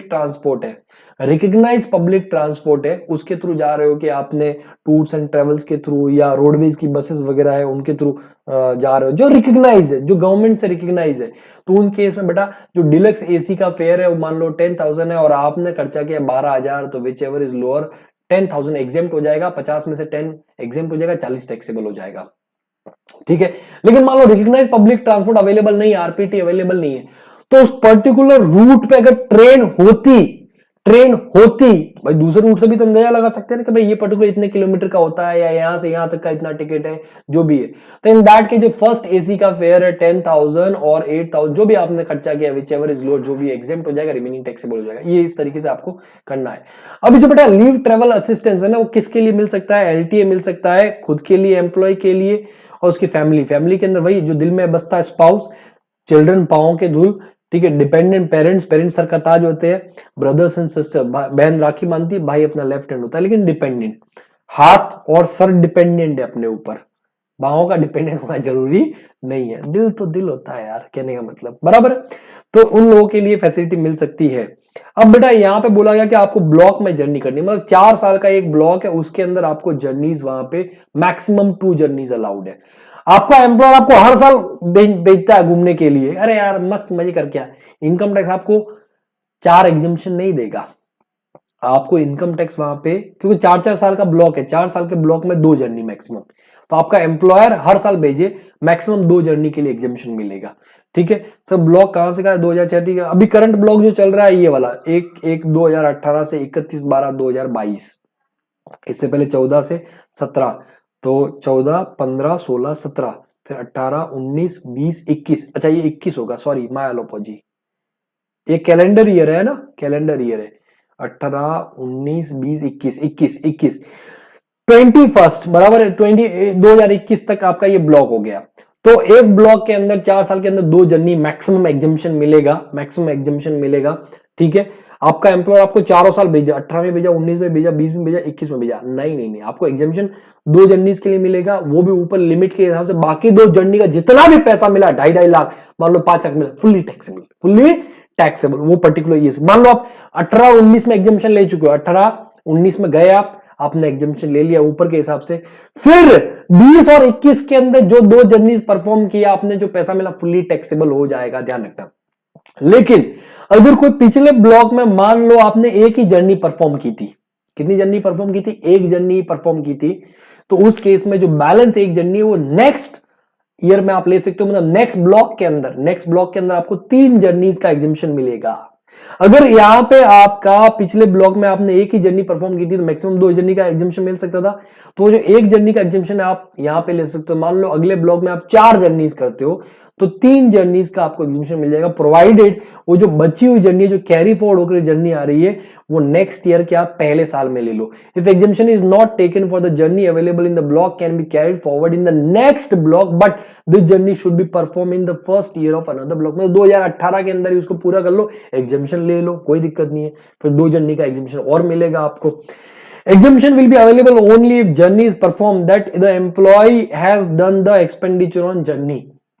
आपने पैसा ले लिया मुकेश जी से, घर में एसी चिल कर दिया, बोलो कश्मीर के जैसे ठंडी लग रही है, मुकेश से बहुत मजा आ रहा है ना। वो आपने एक टीवी में ऐड भी देखा होगा। तो एम्प्लॉयर बोलता है कहाँ घूमने गए? बोले आ गए वहां पे घर पे ही, मतलब बोले मेरा तो घर ही सर कश्मीर है, कहने ऐसे ही कुछ ऐड था वहां पे। बेटा एग्जम्पशन नहीं मिलेगा, पूरा टैक्सेबल हो जाएगा। अगर आपने जर्नी परफॉर्म की तभी आपको एग्जम्पशन मिलेगा, ऊपर जो सिस्टम के हिसाब से। सर चिल्ड्रन के लिए लिमिट है क्या? हाँ देखो, अगर बच्चे पैदा हुआ before 1 October 1998, before 1 October 1998 there is no limit. लेकिन अगर बच्चे पैदा हुआ है ऑन और after 1 October 1998, then exemption will be available for only 2 children, सिर्फ 2 बच्चों के लिए मिलेगा। एग्जाम्पल देखो, बॉर्न बिफोर 1 अक्टूबर 1998, 4 बच्चे फुल्ली एग्जम्पशन मिलेगा, 3 बच्चे फुल्ली एग्जम्पशन मिलेगा, 3 के लिए पूरा मिलेगा, 3 क्योंकि 1 अक्टूबर 1998 से पहले पैदा हुए।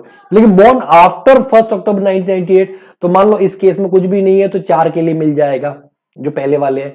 इस केस में आप देखो कि पहले 3 थे, इनके लिए 3 के लिए तो मिलेगा ही मिलेगा, ये देखो 3 के लिए मिल गया। उसके बाद में कितने हो गए सर? 4 हो गए। सर 4 कैसे हुए? तिड़वा हो गए, तिड़वा, फराह खान के तिड़वा है ना, ऐसे तिड़वा। ट्रिपलेट्स हो गए, तो बेटा उनको वहां पे क्या माना जाएगा? मल्टीपल चाइल्ड कंसिडर, मल्टीपल को सिंगल वहां पे चलेगा, तो उस केस में ये 3 के लिए मिलेगा। तो सर ये बाद में एक और हो गया, तो सर इसको भी एक कंसिडर ना मुन्ना ना, 3 हो गए ना, बात खत्म। कहने का मतलब ये चीज तो 6 के लिए मिल जाएगा। फिर पहले 3 थे, इनके लिए 3 के लिए मिल जाएगा, बाद में और 3 हो गए। सर 3 कैसे हुआ? पहले 1 हुआ, फिर भगवान की मर्जी से जुड़वा हो गए तो इसको सिंगल चाइल्ड ही कंसिडर किया जाएगा। 2 और 1 3 कितने हो गए, तो 6 के लिए मिल जाएगा। फिर पहले 3 थे, फिर बाद में 2 हो गए, 2 जुड़वा नहीं अलग अलग हुए, तो 5 के लिए मिल जाएगा। ठीक है, तो ये चीज ध्यान रखना है कि 1 अक्टूबर 1998 के पहले मैक्सिमम 2, उसके बाद सॉरी पहले नो लिमिट, उसके बाद में आपका there is maximum 2 children. Okay, फिर हो गया आपका लीव ट्रेवल। उसके बाद में आता है बेटा मॉनेटरी परक्यूजिट। मॉनेटरी में जैसे स्कॉलरशिप मिलता है एम्प्लॉय चिल्ड्रन को, टेलीफोन मोबाइल बिल रीइंबर्समेंट में वो फुल्ली एग्जाम्प्टेड 10-16 के अंदर। मैंने बोला बेटा 10 सेक्शन 10 के अलग लगाएंगे, एचआरए ग्रेचुटी वो सारे हमने एग्जाम्पशन, सारे सेक्शन 10 के अंदर एग्जाम्पशन है, एचआरए का, ग्रेचुटी का, लीव सैलरी का, सारे के सारे आप देखोगे तो। ठीक है, अदर परक्यूजिट वो फुली टैक्सेबल अगर मॉनेटरी कोई है तो। अब डिस्कस करते हैं बेटा क्या क्या मॉनेटरी परक्यूजिट हो सकती है, तो वो डिस्कस करते हैं क्या क्या मॉनेटरी परक्यूजिट हो सकती है, वो डिस्कस करते हैं। हाँ, PT profession tax paid employee. अगर एम्प्लॉय ने खुद ने पे किया तो बेटा मैं ही अपनी इनकम में से पे कर रहा हूं तो मेरे लिए परक्यूजिट है ही नहीं है, खाली डिडक्शन मिल जाएगा सेक्शन 16 के अंदर ग्रॉस सैलरी में से। लेकिन अगर एम्प्लॉयर पे कर रहा है तो मेरे लिए पर्क्स है, मेरे लिए क्या बेटा पर्क्स है, तो पहले मैं उसको एज ए परक्यूजिट ऐड करूंगा, फिर उसके बाद में डिडक्शन ले लूंगा अगर एम्प्लॉयर ने पे किया है तो। ठीक है, नॉन मॉनेटरी परक्यूजिट अगर डिनर लंच डिनर फैसिलिटी मिलता है तो अप टू 50 रुपीज अगर वो वाउचर के थ्रू मिलता है एग्जेम्प्ट हो जाएगा, उसके ऊपर टैक्सेबल हो जाएगा। आउटसाइड ऑफिस है फुली टैक्सेबल है। एग्जांपल दे रखा है कि भाई वाउचर मुझे 200 रुपए का वाउचर मिलता है पर मील, ठीक है, उसमें से 50 रुपए क्या हो जाएगा एग्जेम्प्ट। अच्छा, नंबर ऑफ डेज मान लो नहीं दे रखे, नंबर ऑफ वाउचर्स नहीं दे रखे हैं, तो मैं पूरे साल में एक एजम्पशन लेके 300 वहां पे ले लूंगा, क्योंकि सर कोई भी 365 दिन आदमी ऑफिस नहीं जाता। 26 जनवरी का छुट्टी होता है, 15 अगस्त का छुट्टी होता है, ठीक, गांधी जयंती का तो नहीं होता, लेकिन संडेज भी होते हैं, कहने का मतलब। तो इन दैट केस 150 रुपए 3 मिनट, तो ये आपका 45,000 टैक्सेबल हो जाए, 50 पर मील एग्जेम्प्ट हो गया अगर वाउचर के थ्रू मिला है। बाकी अगर बाहर जाके खाना खा के आता हूँ, ऑफिस में बिल देता हूँ, रिंबर्स कर देते हैं, वो फुली टैक्सेबल है। इंटरेस्ट बेनिफिट, अगर मैंने लोन लिया है एम्प्लॉयर से अप टू 20,000 का लोन लिया है तो उसके ऊपर कोई इंटरेस्ट चाहे वो चार्ज करे ना करे वो फुली एग्जेम्प्ट हो जाएगा। यार 20,000 का लोन बहुत नॉर्मल होता है, लेते रहते हैं। लेकिन अगर लोन इज मोर देन 20,000 से ज्यादा लोन है तो उसके ऊपर जो इंटरेस्ट बेनिफिट होगा वो मेरे लिए क्या हो जाएगा टैक्सेबल। सर कैसे निकालना है, जो भी आपका लोन अमाउंट है, मान लो 1 लाख रुपीज का लोन अमाउंट है, एसबीआई का रेट चल रहा है 10%, मेरे एम्प्लॉयर ने मुझे 6% पे लोन दे रखा है, हाइपोथेटिकल एग्जांपल है, एसबीआई का रेट आपको क्वेश्चन में दे रखा होगा, आपको एसबीआई में पूछने नहीं जाना है, 6% का इंटरेस्ट है वहां पे, तो बोला इसका तो 4% का आपका बेनिफिट हो गया। मान लो 6 महीने का लोन लिया है तो डिवाइड बाय 12 कर दो, 6 डिवाइड बाय 12, तो इस तरह से वो इंटरेस्ट टैक्सेबल अमाउंट आ जाएगा। फिर गिफ्ट का ध्यान रखना कि अगर कैश में मिला है फुली टैक्सेबल है, कितना मिला, 100 रुपए, 1 लाख रुपए, 50,000 रुपए, जितना भी मिले। अगर इन काइंड मिला है तो in kind up to ₹5,000 fully exempt. Mobile phone मिला आपको 4,000 का, लावा का मोबाइल फोन मिला made in India, 4,000 rupees fully exempt. ठीक है, आईफोन मिला एक्सीडिंग 5,000, ठीक है, आईफोन मिला 50,000 का आईफोन मिला एक्सीडिंग 5,000, फुल्ली टैक्सेबल, पूरा का पूरा 50,000 टैक्सेबल हो जाएगा। इसमें एक व्यू बेटा ये भी है कि अगर इन काइंड अगर आपको गिफ्ट मिलता है, इन काइंड अगर गिफ्ट मिलता है अप टू 5,000 तो फुल्ली क्या है बेटा एग्जेम्प्ट है। लेकिन मान लो 50,000 का आपको आईफोन मिला तो उस केस में अप टू 5,000 उसको क्या कर दो एग्जेम्प्ट। ये भी व्यू वहां पे दे रखा है, सीबीटी सर्कुलर है। और जो 45,000 है बेटा वो आपका टैक्सेबल हो जाएगा। तो सर हम क्या करें, आप कैसे भी कर लो, ये भी कर लो चलेगा, लेकिन अल्टरनेटिव नीचे नोट में लिख देना कि सर अल्टरनेटिव व्यू ये भी है कि ऊपर 5,000 से ऊपर फुल्ली टैक्सेबल हो तो 50,000 उस केस में टैक्सेबल हो जाएगा। अगर क्लब फैसिलिटी मिला है तो वो फुल्ली टैक्सेबल है। क्रेडिट कार्ड का फैसिलिटी मिला है वो भी फुल्ली टैक्सेबल है। ये लग्जरीज है, ये बड़े एम्प्लॉइज को मिलती है, ये बड़े एम्प्लॉइज को मिलती है। तो अगर ऑफिस ने क्लब फैसिलिटी दे रखा है आपको कि भाई क्लब का मेंबरशिप वगैरह पे किया 1.5-2 लाख रुपए, फुल्ली टैक्सेबल आपके एंड में। क्रेडिट कार्ड का फैसिलिटी, जाओ शॉपिंग करो मजे करो, फुल्ली टैक्सेबल आपके लिए, पेमेंट ऑफिस करता है। यूज ऑफ मूवेबल एसेट, अगर आपको यूज करने के लिए मूवेबल एसेट्स दे रखी है बेटा, कंप्यूटर लैपटॉप, तो कंप्यूटर लैपटॉप भले आपका बच्चा घर पे गेम खेले, पबजी खेले, कुछ भी करे, ठीक है, कुछ भी करे, अगर ऑफिस ने कंप्यूटर लैपटॉप दे रखा है वो फुल्ली एग्जेम्प्ट है, क्योंकि ये माना जाता है कंप्यूटर लैपटॉप काम करने के लिए दिया था, भले उस पर काम हो रहा है कि नहीं हो रहा कोई मैटर नहीं करता। आपको ऐसे कंफ्यूज किया जाएगा कि भाई इतने का कंप्यूटर दिया और एम्प्लॉय के बच्चों के गेम खेलने के लिए दे रखा है, फुल्ली एग्जेम्प्ट, डजंट मैटर। लेकिन अगर कोई अदर एसेट दे रखा है बेटा, अदर एसेट के मान लो म्यूजिक सिस्टम यूज करने के लिए दे रखा है, एसी यूज करने के लिए दे रखा है, टेलीविजन यूज करने के लिए दे रखा है, कुछ भी, ठीक है, तो कैमरा यूज करने के लिए दे रखा है, तो in that case, in that car को छोड़ के, कार का दूसरा ट्रीटमेंट होगा। तो उस केस में बेटा अगर वो एम्प्लॉयर का खुद का है कि मुकेश अंबानी ने वहां पे 1 लाख रुपए का कैमरा खरीद करके यूज करने के लिए दे दिया, 1 लाख का कैमरा खरीदा यूज करने के लिए दिया, तो आपको क्या करना है, 1 लाख का कॉस्ट है बेटा, एवरी ईयर डेप्रिसिएशन निकालना है, लेकिन वो आपको हर साल कॉस्ट पे निकालना है, डेप्रिसिएशन नहीं निकालना, मतलब जितना अमाउंट है 10% ले लो उसका, तो टैक्सेबल कितना हो जाएगा, अमाउंट 10% डेप्रिसिएशन ऑन कॉस्ट। तो 1 लाख का एवरी, जब तक आपके पास में है 10% पकड़ लो, कितना सर, 10,000, वो आपके लिए एवरी ईयर टैक्सेबल हो जाए। तो 19-20 में पूरे साल आपके पास में वो कैमरा था, मुकेश जी ने 1 लाख में खरीद के दिया था, 4 साल पहले खरीद के दिया था, कोई बात नहीं है, 10,000 रुपए टैक्सेबल हो जाएगा। लेकिन मान लो आपने वो 6 महीने यूज किया है, आपने 6 महीने उसको एक्चुअली यूज किया है, तो फिर 5,000 ही टैक्सेबल होगा, जितने महीने आपने यूज किया उतने महीने लेना, ध्यान रखना वहां पे। लेकिन मान लो मुकेश जी ने आपको कैमरा रेंट पे लेके यूज करने के लिए दिया, मुकेश जी 1,000 रेंट पे करते हैं, पर मंथ रेंट पे करते हैं 1,000 रुपीज, मुकेश जी ने रेंट पे लिया, आपको यूज करने के लिए 1,000 पर मंथ वहां पे रेंट पे करते हैं मुकेश जी। कौन, मुकेश जी। तो आपके लिए बेनिफिट हो गया, और आपको 4 महीने के लिए यूज करने के लिए तो 1,000 इंटू 4 मंथ्स कितना हो गया sir, 4,000 rupees. So taken on rent by employer, तो taxable amount rent paid by employer. ये सारे के सारे टैक्सेबिलिटी जो देख रहे हैं हम एम्प्लॉय के पॉइंट ऑफ व्यू से देख रहे हैं। फिर उसके बाद में आता है बेटा ट्रांसफर ऑफ मूवेबल एसेट, के ऐसा होता है ना कि ऑफिस के अंदर कोई एसेट था जो आपको दे दिया गया कि भाई एक काम करो, तुम ले जाओ, तुम खरीद लो इसको, हमको क्या करना है, तुम हमारे एम्प्लॉय तो तुम ले लो वहां पे। तो उस केस में बेटा वहां पे क्या हो जाएगा कि जो भी आपका टैक्सेबिलिटी होगा वो कैसे निकालेंगे, तो लैपटॉप कंप्यूटर आपको कैसे यूज करना है बेटा, लैपटॉप जो कंप्यूटर अगर वहां पे आपने खरीदा है कि भाई पुराना लैपटॉप था, एम्प्लॉयर ने बोला कि भाई तू ले जा, एक काम कर, तो ऑब्वियसली मान लो उसका WDV फॉर एग्जाम्पल 50,000 है, ठीक है, कॉस्ट था उसका मान लो 70,000 WDV, आज की तारीख में 50,000 वैल्यू है, तो आप 51,000 दोगे नहीं, आप सीधी सी बात है, जो परचेज प्राइस आपका रहेगा वो 20,000 ही रहेगा, आप एम्प्लॉयर से इतना तो फायदा उठाओगे ना। तो इस केस में ये 30,000 का आपको क्या हो रहा है, बेनिफिट हो रहा है, ये 30,000 का आपको क्या हो रहा है, बेनिफिट हो रहा है, ये आपके लिए परक्यूजिट है, ये आपके लिए क्या है, परक्यूजिट है। तो अगर लैपटॉप कंप्यूटर यूज करने के लिए, तो what will be taxable amount, ये आपका टैक्सेबल अमाउंट है, ये है ना, ये टैक्सेबल अमाउंट है। तो जो भी WDV रहेगा उसमें से आप परचेज प्राइस लेस कर दो, WDV 50,000, परचेज प्राइस 20,000, बात खत्म।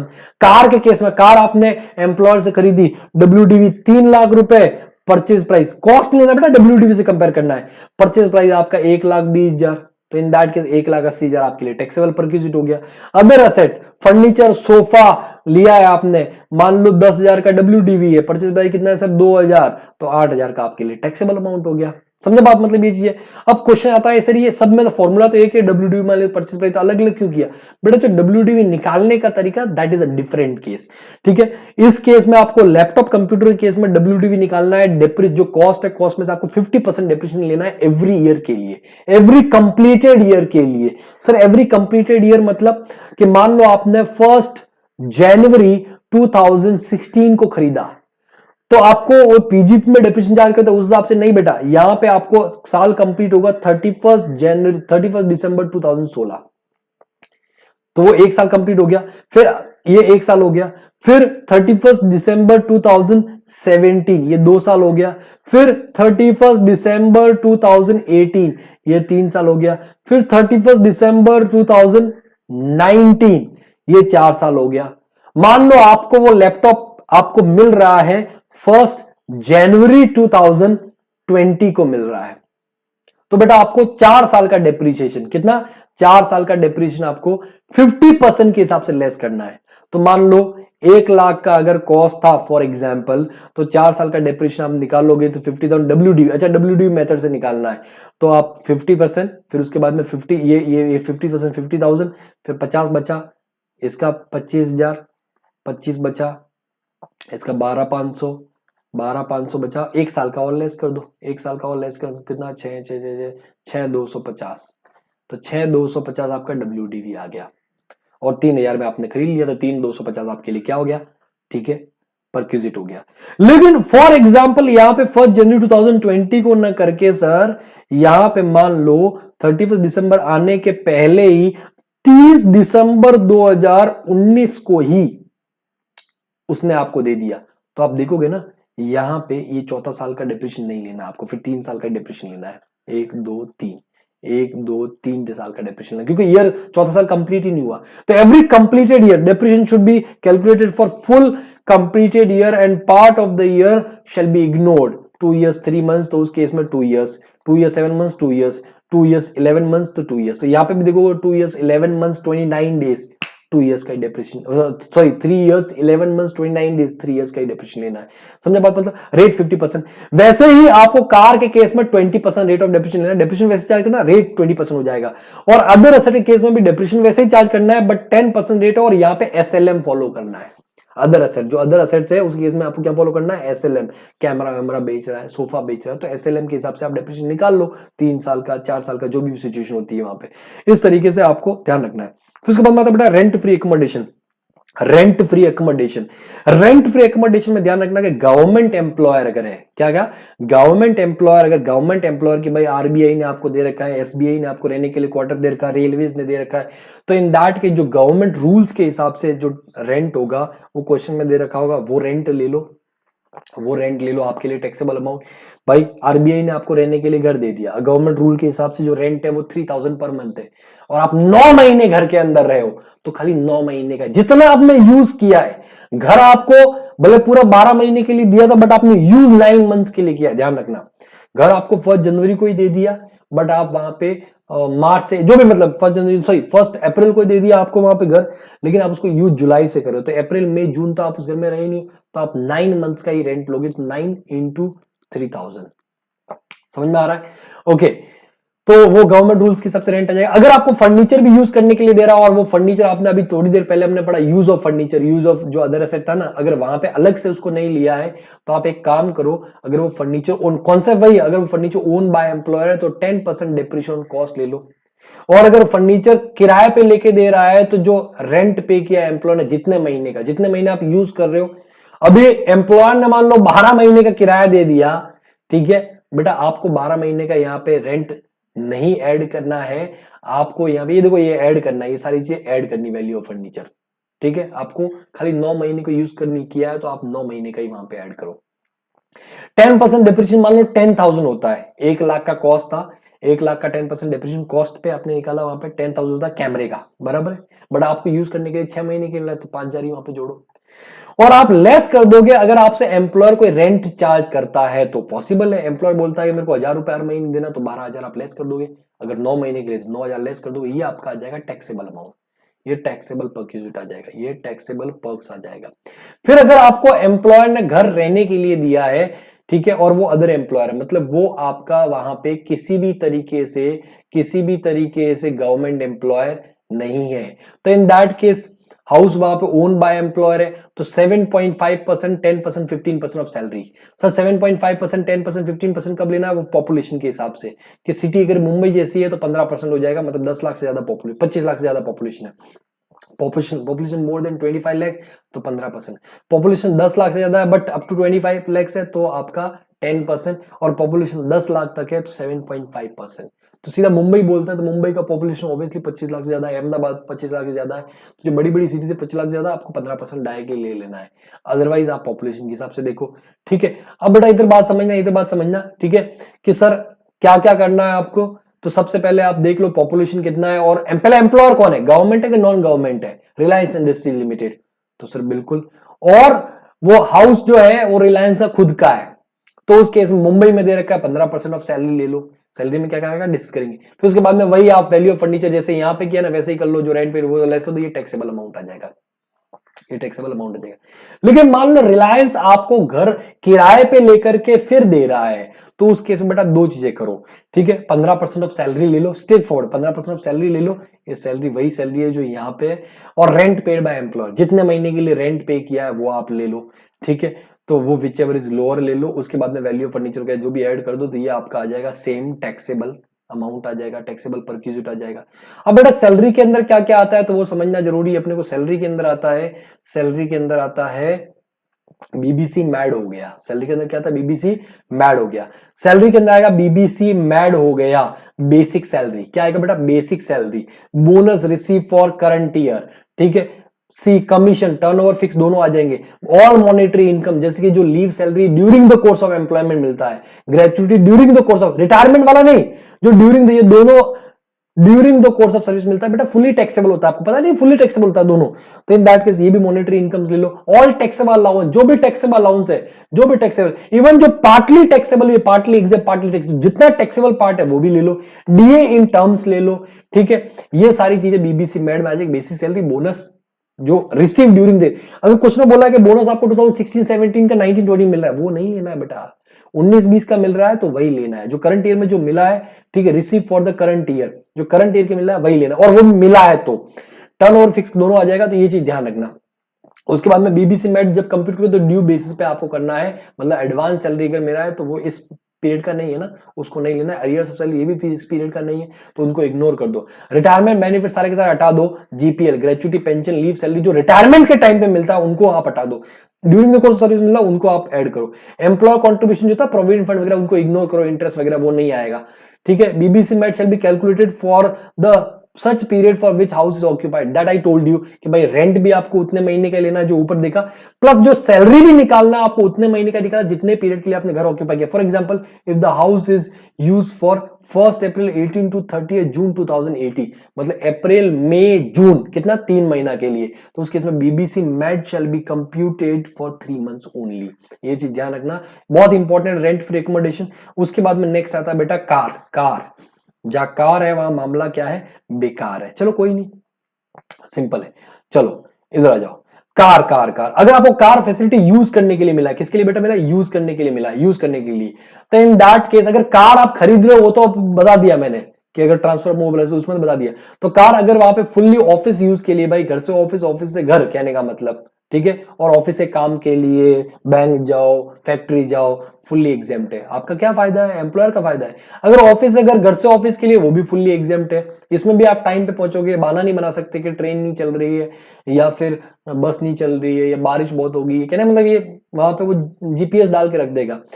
लेकिन अगर फुल्ली प्राइवेट यूज के लिए है कि भाई कुछ भी करो, तुम कहीं भी नेशनल पार्क में लेके जाओ, कहीं भी जाओ, काले शीशे करवा दो, कुछ भी करो, फुल्ली प्राइवेट यूज, ठीक है, तो वो क्या हो जाएगा, आपका टैक्सेबल हो जाएगा। डिस्कस करते हैं। और एक होता है partly office use and partly private use, कि ऑफिस भी जा, घर भी जा, नेशनल पार्क भी जा, फैक्ट्री भी जा, सब काम कर, तो उस केस में भी टैक्सेबल और लिमिट है। If car is owned by employer, कौन से केस में, नोट 1, मतलब जो फुल्ली प्राइवेट यूज है उसके लिए नोट 1। अगर एम्प्लॉयर का कार है तो बेटा सेम कॉन्सेप्ट वही है, 10% डेप्रिसिएशन कॉस्ट ले लो, कि भाई 5 लाख का कार है तो 50,000, लेकिन जितने महीने के लिए यूज करने के लिए दिया उतना महीने का, 6 महीने का तो फिर आपको 6 महीने का ही लेना है। लेकिन अगर कार रेंट पे लेके दे रहा है तो सीधी सी बात है, जितना रेंट एम्प्लॉयर पे कर रहा है, कार इज टेकन, दोनों में से एक ही आएगा, दोनों में से एक ही आएगा। If car is taken on rent, तो रेंट पेड बाय एम्प्लॉयर, जो भी रेंट पे किया गया है एम्प्लॉयर ने, जितने महीने के लिए आपने यूज किया है, वो तो 12 महीने का रेंट पे कर देगा भाई, लेकिन आपने 6 महीने का यूज किया तो 6 महीने का ही लो वहां पे। तो ये दोनों में से कोई, या तो ये या फिर ये, और ठीक है। उसमें आप ऐड कर दो रनिंग एंड मेंटेनेंस एक्सपेंस, अगर एम्प्लॉयर पे कर रहा है तो पेट्रोल, डीजल, सर्विस वगैरह करवाने खर्चा।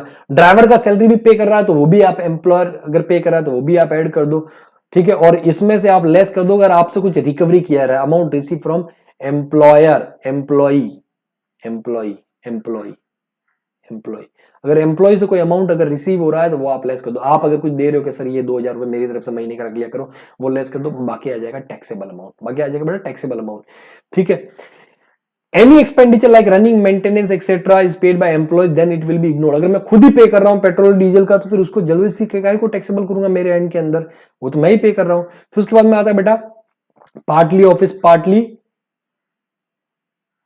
Private, pop, partly office, partly private, pop. अगर आप कार वहां पे एज ए पॉप यूज कर रहे हो, पार्टली ऑफिस, पार्टली प्राइवेट, तो 4 सिचुएशन हो सकती है। पहला, कार ओन बाय एम्प्लॉय और जो खर्चा हो रहा है वो भी एम्प्लॉय खुद कर रहा है। तो अगर कार भी एम्प्लॉय का, खर्चा भी एम्प्लॉय कर रहा है, तो काय को टैक्सेबल होगा, भाई मेरी कार, मेरा पैसा, और आप मेरे हैंड में टैक्सेबल कर दो, फालतू बात ना करो। लेकिन कार मेरा है और जो खर्चा एम्प्लॉयर कर रहा है, कार मेरा, खर्चा कौन कर रहा है, एम्प्लॉयर, तो एम्प्लॉयर मेरे को पैसा दे रहा है। लेकिन अगर आप देखोगे तो उस पैसे में से ऑफिस के लिए भी तो कार यूज हो रहा है, तो उस केस में मान लो मेरे को एम्प्लॉयर कितना देता है, सर मेरे को एम्प्लॉयर 10,000 पे करता है टोटल, मान लो 1 लाख पे कर देता है पूरे साल में, फॉर एग्जांपल 1 लाख पूरे साल में मेरे को एम्प्लॉयर रनिंग एंड मेंटेनेंस का पे करता है। कार तो मेरी है लेकिन पेट्रोल, डीजल, सर्विस वगैरह सब मिला के रनिंग एंड मेंटेनेंस का 1 लाख पे कर देता है। तो उसमें से आप जो ऑफिस यूज का वो तो हटाओ भाई, पूरा काय को टैक्सेबल करते हो? 1 लाख पे किया लेकिन ऑफिस यूज के लिए भी तो यूज हुआ है, तो इन दैट केस वो हटाओ, वो काय को टैक्सेबल करोगे, कहने का मतलब। तो इन दैट केस बेटा आप जो ऑफिस यूज के लिए वो लेस करो। सर वो कितना है सर? ये देखो, ये देखो, ऑफिस यूज के लिए कार, अगर कार 1600 सीसी तक का है तो 1800 पर मंथ। तो मान लो नैनो वैनो कार है, ज्यादा सीसी का नहीं है, तो 1800 मान लो 10 महीने के लिए, तो 10 महीने के लिए तो 1800 इंटू 10, तो कितना हो गया सर? 18,000 लेस कर दूंगा, तो सर रिमेनिंग अमाउंट टैक्सेबल हो जाएगा, ऊपर लिखा हुआ टैक्सेबल है ना, टैक्सेबल हो जाएगा, 82,000 टैक्सेबल हो जाएगा। लेकिन कार BMW टाइप का वहां महंगा कार है, तो 600 सीसी ज्यादा का है तो 2400, तो फिर उस केस में मैं 2400 रुपए मान लो 10 महीने के लिए दिया है, तो ये 24,000, ये 24,000, तो 76 मेरे लिए क्या हो जाएगा? टैक्सेबल। 76 क्या हो जाएगा? टैक्सेबल। सिंपल सी बात है। ये तो क्या, सिर्फ कार मेरा है। अब कार मेरा नहीं है, कार एम्प्लॉयर का है। कार किसका है? एम्प्लॉयर का है। खर्चा मैं कर रहा हूं रनिंग मेंटेनेंस वगैरह का, तो उस केस में काम करो, सीधा सा वहां पर पकड़ लो अमाउंट। ठीक है, कार किसका है? मेरा सर। ये देखो, car own by, sorry car employer का, रनिंग एंड मेंटेनेंस मैं कर रहा हूं, एम्प्लॉय कर रहा है, तो उस केस में सीधा टैक्सेबल अमाउंट क्या हो जाएगा? अगर कार 1600 सीसी की है तो 600 पर मंथ, मान लो 10 महीने के लिए कार मेरे को मिला है, तो 600 इंटू 10 मंथ्स, 12 महीने तो इंटू 12 कर दो। और कार अगर बड़ा है तो 900 इंटू 10 मंथ्स। सिंपल सी बात है। कार एम्प्लॉयर का खर्चा भी एम्प्लॉयर कर रहा है, कार एम्प्लॉयर खर्चा भी एम्प्लॉयर कर रहा है, तो उस केस में 1600 सीसी का तो सीधा 1800 इंटू 10 मंथ्स, 10 मंथ से एग्जाम्पल ले रहा हूं मैं, और सीसी 1600 से ज्यादा है तो 24 इंटू 10 मंथ्स, ये डायरेक्ट टैक्सेबल अमाउंट हो जाएगा। ठीक है, अगर एम्प्लॉयर इन सारे केसेस में ड्राइवर का फैसिलिटी भी दे रहा है, if driver facility is provided by employer, then 900 per month आप और ऐड कर दो कि 10 महीने के लिए ड्राइवर का फैसिलिटी मिला है, 6 महीने के लिए ड्राइवर फैसिलिटी, मान लो कार 10 महीने के लिए मिला है लेकिन 6 महीने के लिए वहां पे, तो ये तो आप 10 महीने के लिए निकाल दोगे, जो भी मतलब सिचुएशन है, और ड्राइवर मिला मेरे को 6 महीने के, तो 6 महीना इंटू ये ऐड कर दूंगा, जो भी अमाउंट है तीनों केस के अंदर। अगर 2 कार मिला आपको एज ए पॉप, तो बेटा दोनों को पॉप नहीं मान सकते, फिर उसमें से एक फुल्ली प्राइवेट मान करके जो ऊपर जो हमने सिस्टम किया वैसे टैक्सेबल करो, then only 1 car will be treated as pop and another car will be treated as fully private use. ठीक है, तो वो जहां पे आपको फायदा होता है कि सर कौन सी कार हम as a fully private use मान के करें, कौन सी पॉप मान के करें, जहां पे दोनों भी है ना, वो आपको ट्रायल एंड एरर करके आपको करना पड़ेगा। पहले एक काम करो कि एक को कार 1 को पॉप मानो, कार 2 को फुल्ली प्राइवेट मानो, फिर आप निकाल लो, फिर उल्टा कर दो, कार 2 को पॉप मानो, कार जो भी मतलब मैंने बोला। फिर उसके बाद मेरा ट्रांसफर फैसिलिटी दी कि ये तो देख लेना कि भाई जो स्पेसिफाइड एम्प्लॉयज के लिए उनके लिए फुली टैक्सेबल होता है, बाकी के लिए एग्जेम्प्ट होता है। एजुकेशन फैसिलिटी अगर एम्प्लॉय को खुद को मिला है, अच्छा एजुकेशन फैसिलिटी मतलब एम्प्लॉयर के खुद के इंस्टीट्यूशन के अंदर या उसका टाइप उसके अंदर है, तो बेटा ये फुल्ली एग्जेम्प्ट हो जाएगा। अगर एम्प्लॉय को खुद को मिला है, फुल्ली एग्जेम्प्ट। अगर एम्प्लॉयर के चिल्ड्रन को मिला है, ध्यान रखना एम्प्लॉयर किसको मिला है? चिल्ड्रन को, फैसिलिटी एजुकेशन फैसिलिटी एम्प्लॉयर के चिल्ड्रन को मिला है, तो इन दैट केस आपका एग्जेम्प्ट हो जाएगा अप टू कितना? 1000 पर मंथ पर चाइल्ड, 1000 पर मंथ पर चाइल्ड, कोई लिमिट नहीं है नंबर ऑफ चिल्ड्रन के ऊपर। लेकिन अगर मान लो 1100 रुपए पर मंथ मिल रहा है तो बेटा fully taxable, fully taxable amount is about 1000 per month पर चाइल्ड। ठीक है, और अदर फैमिली मेंबर्स को मिल रहा है तो फुल्ली टैक्सेबल हो जाएगा स्पेसिफाइड एम्प्लॉइज के लिए। ये दो एग्जांपल देखो, सन ए के लिए 700 पर मंथ मिला है, फुल्ली एग्जेम्प्ट हो जाएगा। सन बी के लिए 1100 मिला है, फुल्ली टैक्सेबल हो जाएगा पर मंथ। समझे बात? जितने महीने के लिए मिला उतना ले लो। मान लो B C D A B C D खूब सारे चिल्ड्रन है, लेकिन सबके लिए 700 700 700 800 800 800 900 900 सबके लिए एग्जेम्प्ट हो जाएगा। किसी के लिए 1100, उस केस में आपको फुली टैक्सेबल हो जाएगा। एजुकेशन फैसिलिटी ऑल थ्री, खुद के एजुकेशन ये ठीक है, बाकी ठीक है। ये गैस वगैरह मिलता है तो स्पेसिफाइड एम्प्लॉय के टैक्स। स्पेसिफाइड एम्प्लॉय कौन होगा सर? डायरेक्टर किसी कंपनी का जो एम्प्लॉय भी है वो स्पेसिफाइड एम्प्लॉय है। ठीक है, कोई सब्सटेंशियल इंटरेस्ट होल्डिंग मतलब 20% और मोर वोटिंग राइट रखता है कंपनी केस में, 20% मोर शेयर इन प्रॉफिट रखता है, भले वो डायरेक्टर नहीं है, वो भी स्पेसिफाइड एम्प्लॉय। या किसी का कैश टैक्सेबल सैलरी 50,000 से ज्यादा है तो वो भी आपका क्या है? स्पेसिफाइड एम्प्लॉय है। ओके बेटा, तो ये आपका सैलरी वाला चैप्टर खत्म होता है। फटाफट एक बार देख लो, फटाफट एक बार देख लो इसको। ठीक है,